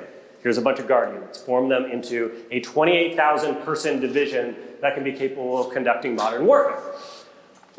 No big deal, very small task. Here's a bunch of machine guns, figure it out. And he really adopted the guard attitude, though, which is the guard attitude, which is I can do whatever. We'll make anything happen. And also, we don't like the regulars. So what was supposed to happen in September of 1917, the division was supposed to form in New England, break up all these units, form these new federalized units, and then go to their training camp, their mobilization camp at Camp Greene, North Carolina. Because, as I mentioned, the mobilization times in the 2-3 previous wars were very short, and everyone saw the consequences of it. They're like, okay, we should probably spend more time. We might want to do training. Also, they need to figure out what their new equipment is. We've got cavalrymen who are just given machine guns, and they're still bitter about losing their horses, and they have machine guns. We got to get them calmed down. And General Edwards was like, I don't want to. I want to go to France. So you know how states are, right? Do we compete at all? Are we a little bit territorial? A little bit? Yeah, we're incredibly territorial. So the War Department realized this. In 1917, they're like, look, we can't have one state get a division to France first, because that state is then going to be lording it over everyone else. It'll probably be Pennsylvania or New York. They will never shut up, and everyone else is going to hate them. So we will solve this by creating a composite National Guard division. We'll call it the Rainbow Division, the 42nd Division, represented from states all across the United States. And like a rainbow, because it goes across the rainbow, embracing the entire country. And they will be the first National Guard division to France. So their transports were made ready at places like New York and Hoboken, New Jersey, and Portland, Maine, and all up and down the East Coast. There's these ships sitting there. So Edwards is like, I don't want to go to Moog Station. I want to go to France. So he sends his aides off to all the ports around New England. They're like, hey, you guys have ships? And they're like, yeah, actually, we do have ships here. They're for the 42nd. They're like, oh, where's the 42nd? Oh, there's still a Camp Hancock down in Georgia. Oh, okay. So here's our cargo manifest. Our soldiers will be on in about 48 hours. Have a nice day. And that's how they loaded up 28,000 troops in about 48 hours. All of these mobilization camps across New England just disappear overnight. Soldiers are going as far north as Halifax to go get on transports. And as the whole convoy assembles there, they leave, and Edwards is like, oh, hey, by the way, War Department, here's a telegram. We're going to France, which of course, we all know the War Department reacts really well when you take 28,000 soldiers to a war zone without authorization. So that's how they become the first full division to end up in France. The first division, the first regular division, had some of its infantry units there, but all the rest of its support units were not there. So we get street cred. They go into action in February of 1918, seeing action on the Chemin de Damme front. They participate in the defense of the Toul sector from March to June of 1918. Vermont machine gunners were instrumental in holding off German attacks in this sector, holding them off during every single raid. And then they are the critical role in the Second Battle of the Marne, where the 26th Division is one of the very first divisions to attack on 18 July 1918 in the very first major offensive. We're talking multiple French armies maneuvering with US divisions inside them against the Germans. Which begins the German retreat, which will ultimately end with the Germans pleading for an armistice in October and November of 1918. This is where the 101st Ammunition Train is always on the move, always keeping the forward areas resupplied. The 26th Division in the next offensive, the Saint-Mihiel offensive in September of 1918, is instrumental in that. Is one of the two wings that's actually given the critical role of linking, advancing from one side of the salient to the center, while the 1st Division advances from the south to link with them and close the pocket. And it was a race. You kind of get the idea that the 26th and the 1st were in competition. Yeah, they absolutely were. They were both all the units that had been in France the longest, and you've got one of regulars and one of National Guardsmen, and whoo boy. Yeah, they got on like a house on fire. And the Vermont machine gunners made an all-night foot march to seize the town of Vigneaux and close the pocket and beat the 1st Division to Vigneaux as well. That was the most important part. They received, the 26th Division was one of the very few divisions to receive hardly any replacements. This could possibly be because their division commander ticked off literally everybody in the chain of command multiple times. But for whatever reason, the 26th was always massively under strength and yet always attained its objectives. And so by the end of the war, we're talking units, combat units, rifle battalions that began the war with 1,500 soldiers in them, numbering around 100 to 200 rifles on the front line by the last week of the war. Really horrific casualties and attrition. Participating in the Meuse-Argonne offensive from September 26th to November 11th, they are literally on the firing line, fighting in the last moments of the war. They held a frontline position longer than any other division save the 1st Division, so incredible heritage. Some example of Vermont bravery. Leon Cushion winning the Distinguished Service Cross and the French Croix de Guerre with Company D, 103rd Infantry Regiment. I have ties to that one because Company D, 103rd is today's 251st Engineer Company, which I had the privilege of commanding and working with the 86 with. He was, the whole thing of how do you knock out a machine gun nest? Oftentimes there's, in war, there's like the big battles like Gettysburg that decide things, and then there's the little sideshows that you have to do in order to create opportunities like Gettysburg. So at the beginning of the Meuse-Argonne offensive, the 26th Division was given the task of executing a diversionary raid in order to deceive the Germans to make it look like the Allies were attacking somewhere else. So it was a sacrifice raid, essentially. They were to attack and hold two towns and hold them until nightfall and then fall back. Really vicious fighting. Germans were entrenched in these massive concrete pillboxes. And Leon Cushion displayed great courage in locating and fighting enemy machine gunners and was killed while rushing a machine gun nest. And again, when I say machine guns, they're in these massive think a bunker the size of this stage and with walls like this thick. They were basically saying, yeah, we can like ping shells through the little portholes, but they just keep manning the guns. We can't destroy these things even with artillery. So he was essentially just doing the one-man rifleman going out and trying to find a way to close with and destroy the enemy. He was killed in this action. The other story of Vermont in World War I is unfortunately another sad story of the 57th Pioneer Infantry. So what is Pioneer Infantry anyway? Again, when U.S. enters World War I, they're like, this modern war thing is weird. Let's just make stuff up and see what happens. So Pioneer Infantry was a very short-lived branch during World War I. Prior to World War I, engineers didn't really fight as combat troops. Engineers were more for port construction, road construction, bridge construction. Engineer officers were very good at standing in the back with like a map and a clipboard and looking cool. And be like, yes, ford that river there. Yes, cut those trees down.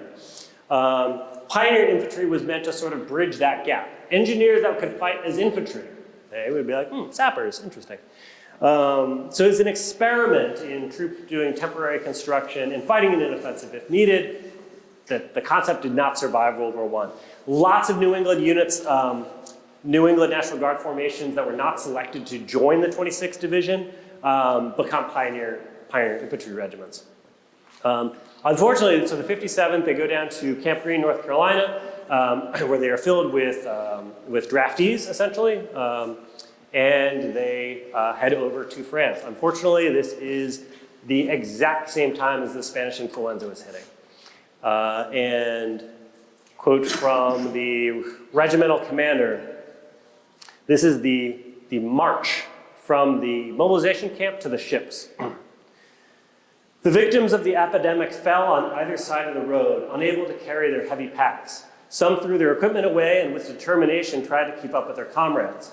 Army trucks and ambulances following picked up those who had fallen and took them back to the camp hospital. How many men or how much equipment was lost on that march has never been determined. That was just getting to the ship. On the ship, the Leviathan, a U.S. Navy report wrote, the conditions during the night cannot be visualized by anyone who has not actually seen them.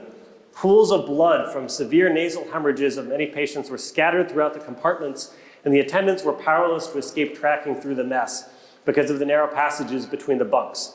The decks became wet and slippery. Groans and cries of the terrified added to the confusion of the applicants clamoring for treatment, and altogether a true inferno reigned supreme.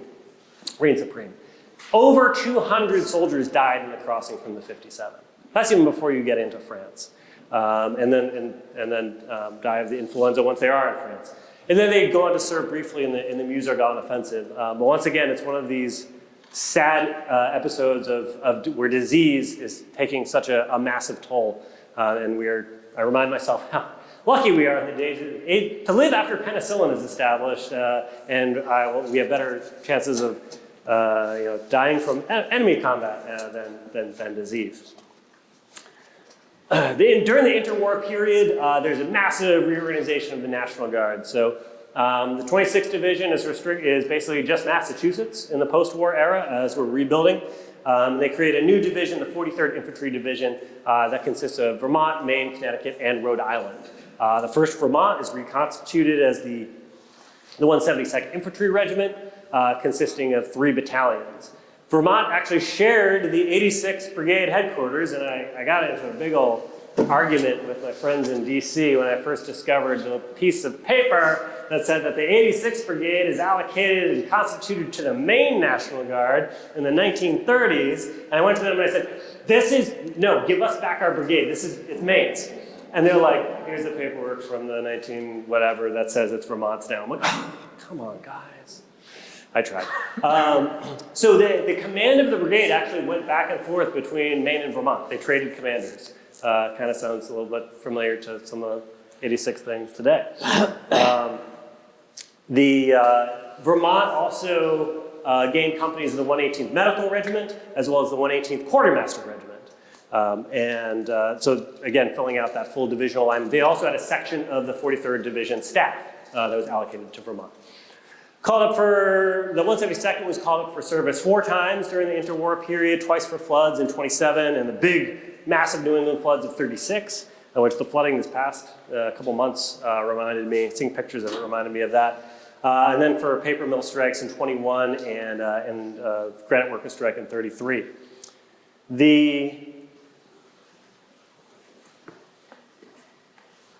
In 1941, well prior to the U.S. entrance into World War II, the War Department kind of did one of the look backs. They're like, well, we see that war is probably likely with Japan or Germany or both. Our entrance into the past wars has been haphazard, to say the least, and we don't want to go in like that, so let's actually try to do things in an orderly fashion this time.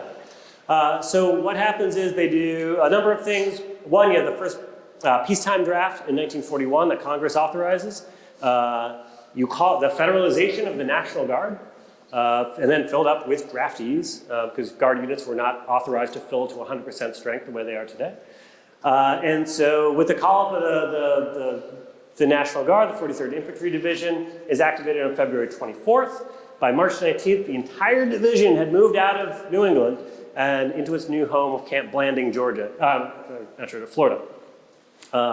The assistant division commander was Brigadier General Leonard Wing from Rutland, who had stateside service with the Army and then joined the Vermont Guard in 1919. So why is the Guard called up? Well, they're going to try some new things out. This new thing called the largest peacetime maneuvers ever in U.S. history. 350,000 troops from all components, including actually the Navy as well, because the Army Air Corps didn't really want to take part because they thought bombing the enemy, strategic bombing is the future of aerial warfare. And the Navy's like, I think supporting the infantry would be good too. We want to know how to do that, so we're going to send planes to go take part in this thing. So the Louisiana and Carolina maneuvers take place through the summer and fall of 1941. And then, of course, at the end of their mobilization period in February of 42, everybody went home and end of story, right? No. December 7th, 1941 finds the division really ready to go home because they're like, yeah, we're just going to do this for 1 year. Oh, crap. Uh-oh, something just happened that looks like we might get extended. Yes, they are extended into service until 1945, although, again, a lot of soldiers with dependents are sent home and then replaced. So the division moves to Camp Shelby, Mississippi. Raise your hand if you've ever had to go there for mobilization training. We love it so much, don't we? God, as my adjutant general said when we were there, he's like, I'm pretty sure we keep sending the Guard here so that you'll get excited when you get to Afghanistan or Iraq or wherever you're going. So what does the 172nd Infantry look like in World War II? You've got an infantry regiment of 2,500 men, 3 battalions of 3 rifle companies each, and then 1 heavy weapons company inside that battalion. Integrated engineer, signal, maintenance, medical, and anti-tank detachments. Gosh, that sounds like we're starting this idea of a brigade combat team. And in fact, they're going to go on to form regimental combat teams with a field artillery battalion. The idea of a BCT is what's a polite way of putting it? Somebody saw a thing from World War II, was like, oh, that worked, let's call it something new and do that. And then they got a great OER bullet. Sorry, very sarcastic. These are pictures of the 172nd training at Camp Blanding and Camp Shelby, and really feverishly hoping to leave. The 172nd is organized with the 103rd Field Artillery Battalion, with a section of 1st Platoon, Alpha Company 118th Engineer Battalion, Charlie Company 118th Medical Service Battalion, to form the 172nd Regimental Combat Team, a task force of 3 maneuver battalions and a field artillery battalion that will fight as one. They received special amphibious training in California before they're moved via the SS President Coolidge to Espiritu Santo in the New Hebrides Island Group in the South Pacific in 1943. On the way, they have the great luck. Man, 172nd, like, Vermont troops, you guys have the best luck when you're in boats, huh? You hit a friendly mine. It wasn't even an enemy mine. It was one of our own. And this is the poor 172nd disembarking, going over the side, getting really good amphibious training. And I'm sorry, that's not 43, it's 42. They arrived in New Zealand at the end of 42, moved to New Caledonia in 43 to prevent Japanese invasion from, looked like it was threatening against New Caledonia, New Zealand, Australia. And then on February 28th, 1943, 172nd arrives on Guadalcanal. The Marines and Army, had just finished mopping up operations. There was still some fighting going on. And this is where the division first comes under air attack for the first time. Everybody grabbing pieces of shrapnel, like, ooh, war mementos. We'll never see anything like this again. And yeah, see lots of them. So that's February. By June, they are ready for their first major offensive. So, who's ever seen Northern Solomons on their campaign credit for their unit? Northern Solomons. And everyone's like, what the hell is a Northern Solomon? Northern Solomons, the island group consisting of Guadalcanal, New Georgia, Bougainville, a whole bunch of places that are now synonymous with a lot of death and destruction. New Georgia is not known unless you are from the states of New England, Ohio, or were a veteran of like one regiment of the 25th Division. But the 43rd Division and the 37th Infantry Division out of the Ohio Guard, this is their first combat, and it's awful. And if you ever had the honor and privilege to talk to veterans of either division, and you mention Munda or New Georgia, their face closes up. And I gave a talk to a bunch of wives of World War I veterans from New Georgia, and they said, well, this is the first we'd ever heard about this. Our husbands never told us. When they got together for veterans reunions, they just told the fun stories. They didn't talk about the horrific fighting and the horrific introduction to jungle warfare. So New Georgia is this island. This is the island of Rendova. And this was after Guadalcanal. This is the next island chain that needed to be seized in the Southwest Pacific as part of the Southwest Pacific campaign. It's given to the 43rd Infantry Division, as well as detachments of Marine Raider groups and defense forces. The 172nd goes ashore at Rendova. Awesome shot. That's literally like a P-40 coming in at like treetop level, doing close air support for them, which is, man, that's out of the Navy's collection I just found. So awesome. They have such a good collection of 172nd pictures there. They land there on June 30th, and then July 2nd begin operations where you see 1st Battalion 172nd goes ashore adjacent. So this is Munda Airfield. This is where the 43rd Division goes ashore. This is just this little tiny area. That's a month of fighting. A month, and it's horrific jungle conditions. I'm sorry, it's almost a month and a half. When I say horrendous jungle fighting, I'm talking about disease. I'm talking about jungle conditions where the humidity is so intense that their uniforms were rotting off of them after 2 weeks. Also issues with what they call, at the time they called it war psychosis. So psychological issues. What we would today be like, well, this is what happens when you don't eat or sleep for a week and you're getting shot at and you're in a place that is incredibly scary, like a jungle at night, with Japanese nearby. And so the 43rd Infantry Division has the highest number of what were called war neuroses cases in World War II, of units becoming combat ineffective, having to be pulled off the front line.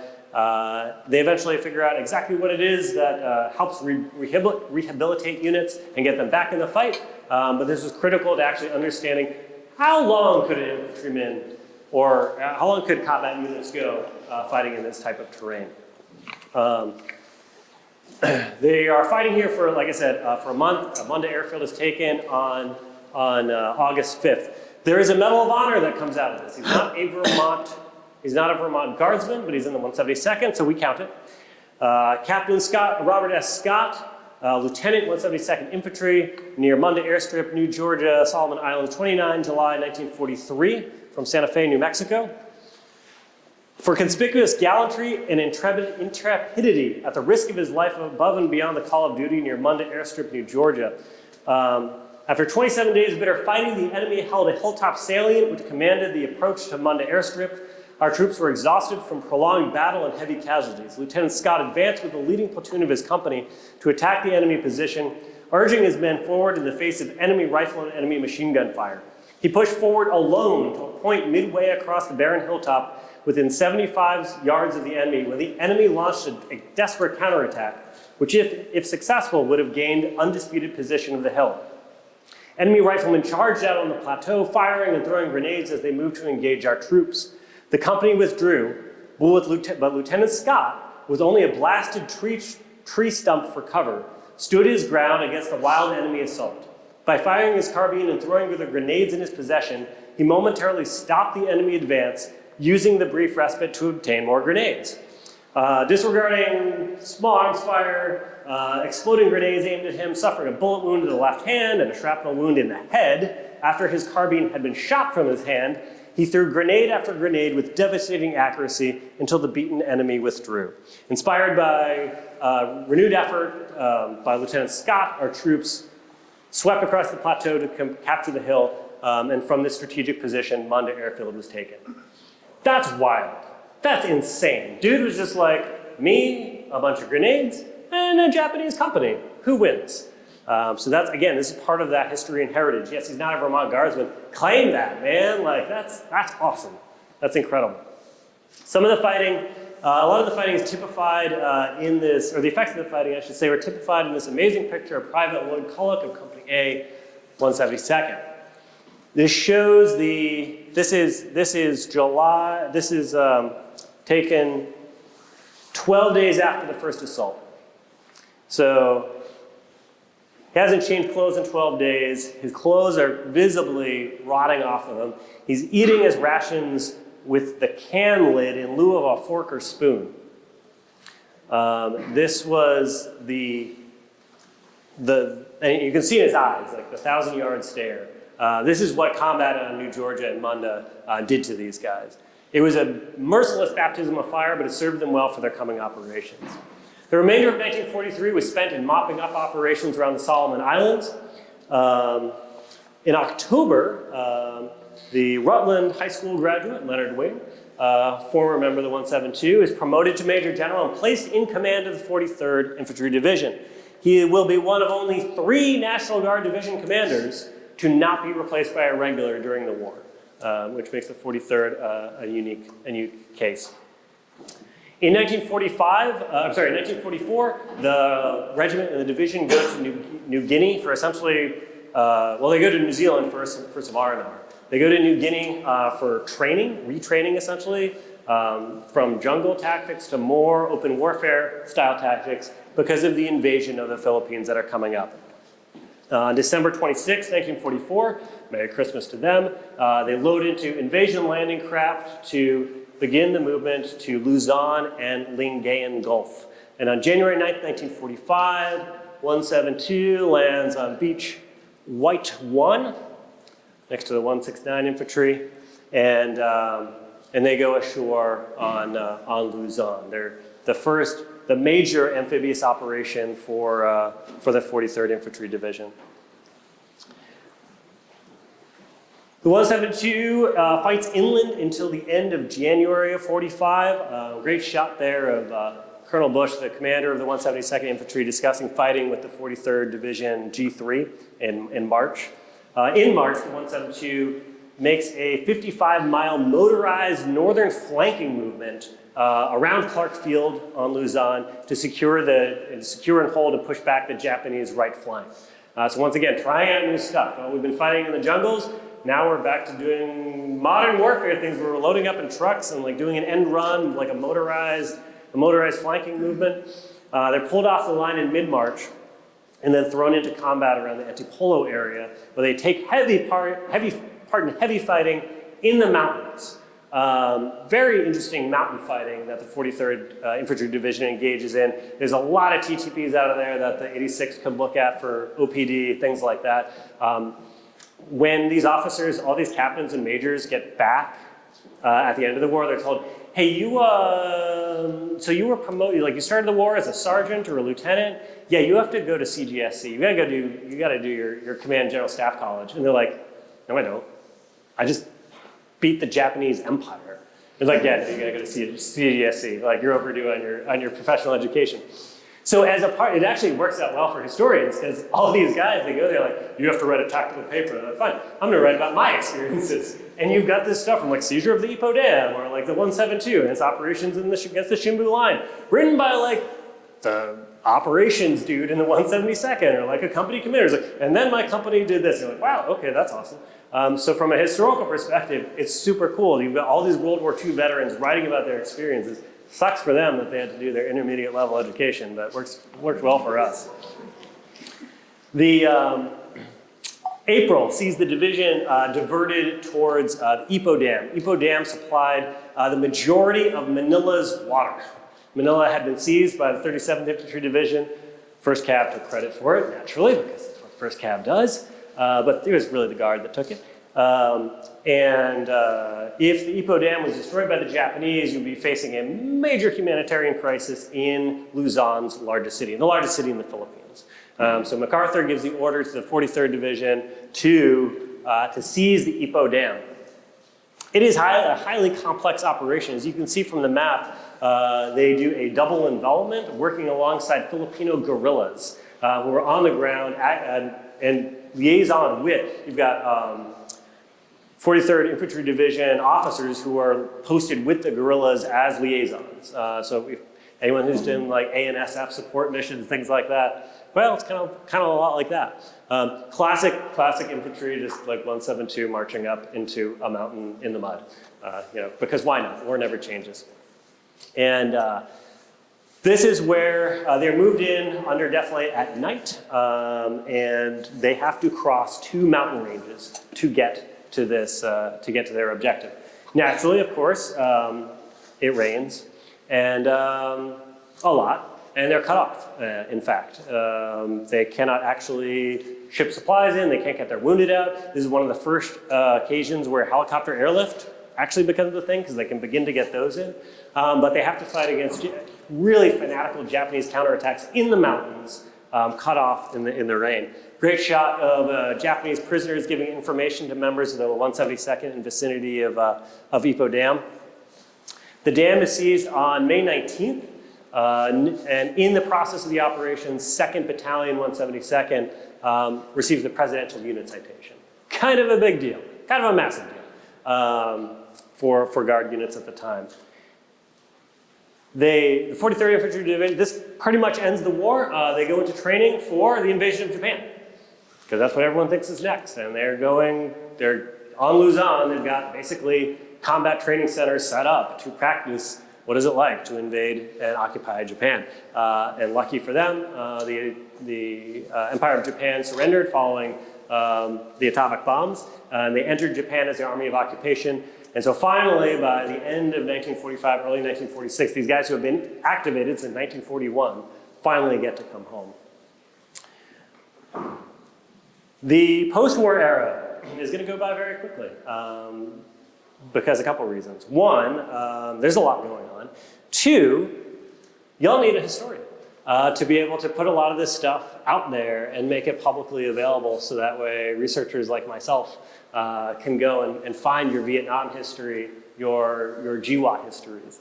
The Cold War, the World War II reorg of Vermont sees 172 remaining, addition of the 206th Field Artillery Battalion, 124th Anti-Aircraft Artillery Battalion, and 294th Ordnance Maintenance Company.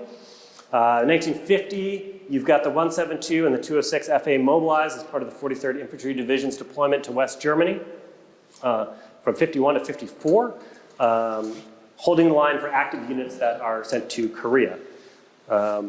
In 1959, elements of the 172 convert to the 102nd Armored Cavalry, and then elements of the 172 Infantry are also consolidated with the 124th Anti-Aircraft Battalion to form the 172nd Armor Regiment, beginning the proud heritage of armor in the state of Vermont.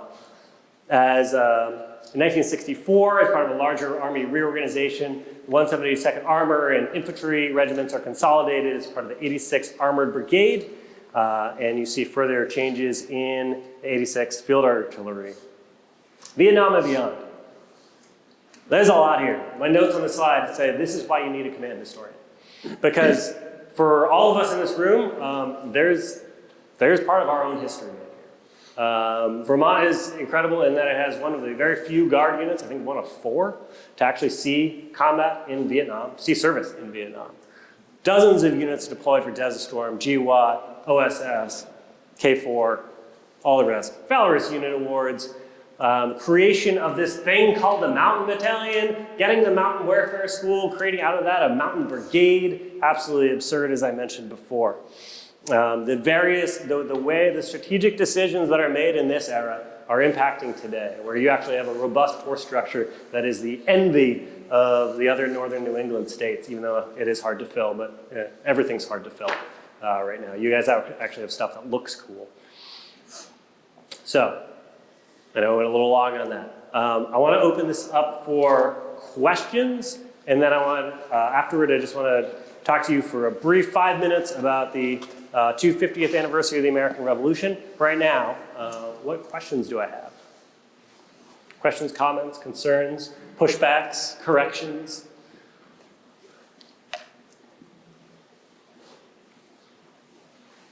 In the 43rd Infantry Division, from the time they were at New Georgia to the time they raised Luzon, that's like a year plus. Was that was seems like an exceptionally long time in the period of war. Was that just due to the operations they were put on paper to participate in the timing of that, or was it part of war neurosis, covering the unit from that, and then subsequent training for the large-scale combat? Yeah, no, that's a good question. So they're in mopping up operations in the Northern Solomons until August, September of 43. When they get pulled off, you're like, you need to be reconstituted. You've taken a lot of casualties. So they get R&R. I think they have Christmas in New Zealand, and you have all these New England guys who are just like, we love this place so much. Like 43rd ID guys, when you talk to them, they will not shut up about New Zealand and Australia. They just love it so much. In fact, when the Maine guys got to New Zealand the first time, there was a New Zealand band playing the Maine Stein song for them, which is the University of Maine fight song. And so they just absolutely loved each other. And then they go from New Zealand to New Guinea. New Guinea is like I'm trying to find it. New Guinea is like Kuwait. Everyone's got to go there at some point in World War II. New Guinea is fought over beginning in 42 with the Allies trying to reclaim it. And it's very brutal fighting for some units, like the 32nd Infantry Division, the Midwest, Wisconsin, Minnesota Guard. It's awful for them. For the 43rd, by the time they get there in 44, it's mostly stabilized. So they're holding a front line along the Dranamore River and just mostly conducting patrols. So like the artillery will have active firing. It's integrating all their new replacements and teaching them how to fight in kind of a lower threat environment. So they're still taking casualties, but it's not anything remote. Like, they're living in pretty decent quarters. Guys like, at 10, and we'd leave and go on a 4-day patrol, come back, and kind of reminiscent of like the GWAT sort of era type of thing. So that's what they're doing through most of 44. By the fall of 44, that's when they're tapped as one of the invading divisions for Luzon, and they have to go through this period of retraining, which I think is fascinating because we look at our GWAT backgrounds, retraining for LSCO, that's what we're doing. We're learning how to fight oh man, what if the enemy has drones? What if they have this? What if they have that? We can't count on air supremacy. And that's what they were doing. They're like, oh, we got really good at jungle fighting. What happens if we're fighting tanks? Which is exactly what they run into. There's a Japanese armored division on Luzon that they have some interesting night fights with, to say the least. So it's that era of retraining, and then they're loaded up and sent over. So it's a combination. It does seem like it's a long time, but it's the R&R, fighting on New Guinea, and then training for this new. And the invasion of Luzon is one of the largest amphibious operations of World War II. We just don't talk about it as much because it's not June 6th, 1944. You mentioned the monographs that they did for the commanding general staff corps. I'm familiar with the ones that were done at the infantry advance course. They're posted digitally at the Mount Fort Moore Foundry Library. Yep. Those ones for CDSC, where are those? I think those are on DTIC. And you can, I think there's some in the Carl Library. There are some of I know the ones you mentioned, but I think there's some of the Carl Library at Leavenworth. The 43rd, unlike Marine Corps, didn't do a very good job of publicizing. No, they did not. No, I mean, I like to say the company I commanded had more combat landings than most Marine units, but the amphibious operations of the National Guard in World War II and the Army in World War II are incredibly not talked about. I mean, 172's got two two streamers with an arrowhead. That's a combat win. Those are rare. Like, you know, not every unit just has those flying around. I think we often take them for granted. Same thing with Philippine presidential unit citations. You know, those are things where just like, oh, of course everyone has those. No, they don't. It's a very cool background, and a lot of knowledge that was sort of lost from that time of these veterans who learned how to fight in all these different conditions. Fighting on Luzon, you've got like fighting in the mountains. I mean, they are literally doing cave-to-cave operations, throwing in satchel charges, fighting through tunnel net complexes, fighting out in the open valleys, fighting like through the hills leading to off the beaches. There's really intense fights for each hill, like Hill 200, Hill 600. But a lot of combat knowledge that was attained, and then comes into the Guard after the war to kind of like, you know, spread that out, and then over time we lose the amphibious piece of it. All right. In the Cold War in Germany, when they deployed to Germany, did they stay pretty much as a Guard unit over there? They did not. It got weird. Yeah. They reflagged a unit, which you're not even supposed to do. They reflagged a Guard unit as an active unit. Well, I was looking at it through. Yeah. Yeah. They still like to beat up on the 45th and the 40th, but by the time they really got through, they ceased being Guard units. Yeah, they get filled up with it's very it's a very weird. That's why I was like, I could go into no, that's a lot. That's a lot for one day. All right, real quick, and then I'll be done. I promise. If anyone could pronounce semi-quincentennial, you're a better person than I am. What we call this is Rev War 250. So coming up in 2025 is the 250th anniversary of the American Revolution. As the Army National Guard, we have an incredible opportunity ahead of us because we fought the revolution. It was the militia units that were activated for the Lexington and Concord alarm, the response that mustered outside Boston in April of 1775 that go on to form the core of the Continental Army. So every time the regulars want to talk about Revolutionary War, there are 31 units in the United States Army with lineage to the American Revolution. One of them is a regular Army unit, the 5th Field Artillery, and they should not even have that. They got that via some shenanigans is how they got that. Everyone else is Guard. So this is an incredible moment for us to share our Guard story, to be able to take part in commemorations across the country. So there's going to be an X-Sword that is going to be released. I don't want to talk about it. Sometime it was supposed to come out of HQDA months ago, and we just argue with them all the time. Apparently, it takes an act of God to get this thing published. We have the opportunity to host commemorative events with national and international visibility. Why international? Our NATO partners. We were once adversaries and allies, and we were allies with the French then, we're allies with the French now.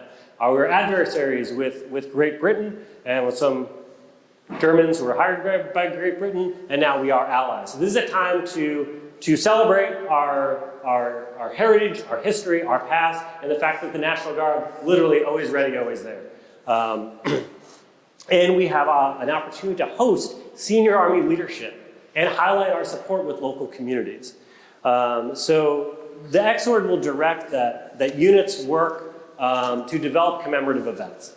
So really looking at this as the National Guard liaison to the Center of Military History to help plan as much as possible Army 250 and Rev War 250 events. I'm looking at this from a realistic aspect, right? Everyone's busy. Everyone's training to push units. Everyone's getting ready to push units out the door to CTC rotations, to Southwest Border missions, to OCONUS missions, all over the place. Everyone's flat out. But it is worth it to slow down and take some time and remember where we came from, just like we have done today. We are prioritizing trying to get units with lineal descent to the different battles that they have campaign credit for. However, as such as the case with Vermont, if a state contributed units to these various campaigns, we want them to be involved. And also, there's an added part where, so we've got commemorative events that the Army is planning for each major named campaign. And planning is really is carrying a lot of weight there. We're hoping. That's what we're doing. We're hoping. We're not planning. Because it is up to units to to plan and schedule events. Army Center Military History will offer support, but we are not planning any. So what I'm trying to do is I'm trying to work with states to get them to take on 1 to 2 commemorative events for something that's happening in their area. I like to think of Ticonderoga as a great example as a great time for Vermont to step forward and to take some ownership of some of the planning surrounding either Ticonderoga or the Quebec campaign, or even the Saratoga campaign in 2027. I've got New York on there, but Vermont plays such a massive role. Literally, I just want someone to say, yeah, we'll step forward and take a lead on planning this. We're not doing this alone. We're working with as many of the local America 250 and the state 250 groups as we can. And a lot of the sites, like Mount Independence, will be planning a bunch of 250th anniversary events. So the idea isn't, the Guard is going to be doing everything, but we'd love to do things that Center Military History can support. We can support staff rides, we can support battlefield tours, we can support conferences, we can support with educational material. One of the things I'm doing is working with our monographs crew and the exhibit. There's going to be a 2-year exhibit that's going in at the National Museum of the U.S. Army to ensure that if we mention a unit that continues in service as a Guard unit, that Guard unit is mentioned, that we are talking about the Guard from that time as it exists today.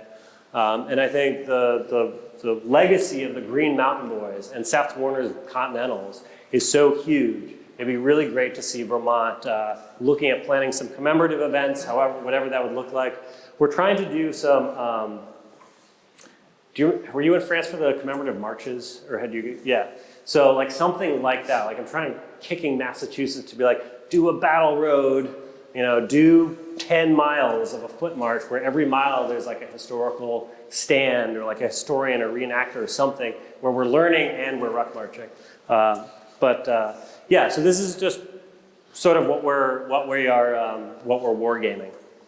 It is a long commemorative period. It is 8 years.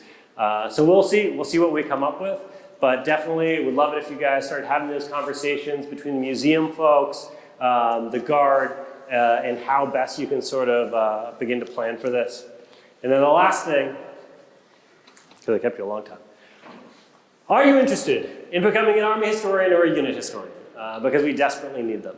As I mentioned, GWAT, Global War on Terror Deployments, history, and a lot of our present day history is disappearing rapidly because people are retiring, people are passing away, memories are fading, and collection is one of the primary jobs of a historian. And we are, as a Guard, we are failing at it. We're trying to address this at the NGB level, but strangely, money for historians is not exactly a priority.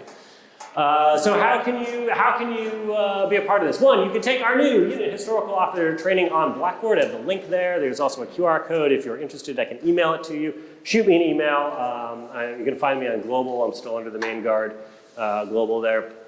You can also, if you hold a master's degree in history or a bachelor's and do additional training, you can get your 5X ASI, Army Historian. These are ways that we can help build our historian base around the Army, and especially in the Guard. I would love to see some people in the Vermont Guard beginning to move forward on this and start preserving the 86 IBCT records, the battalion records, and then general state records, and beginning to come to a point where we are at a spot where 20 years from now, we can look back and actually have something to see. So, I promised I am done. Thank you so much for your time. You've been absolutely phenomenal. I really appreciate it. Thanks for having me out.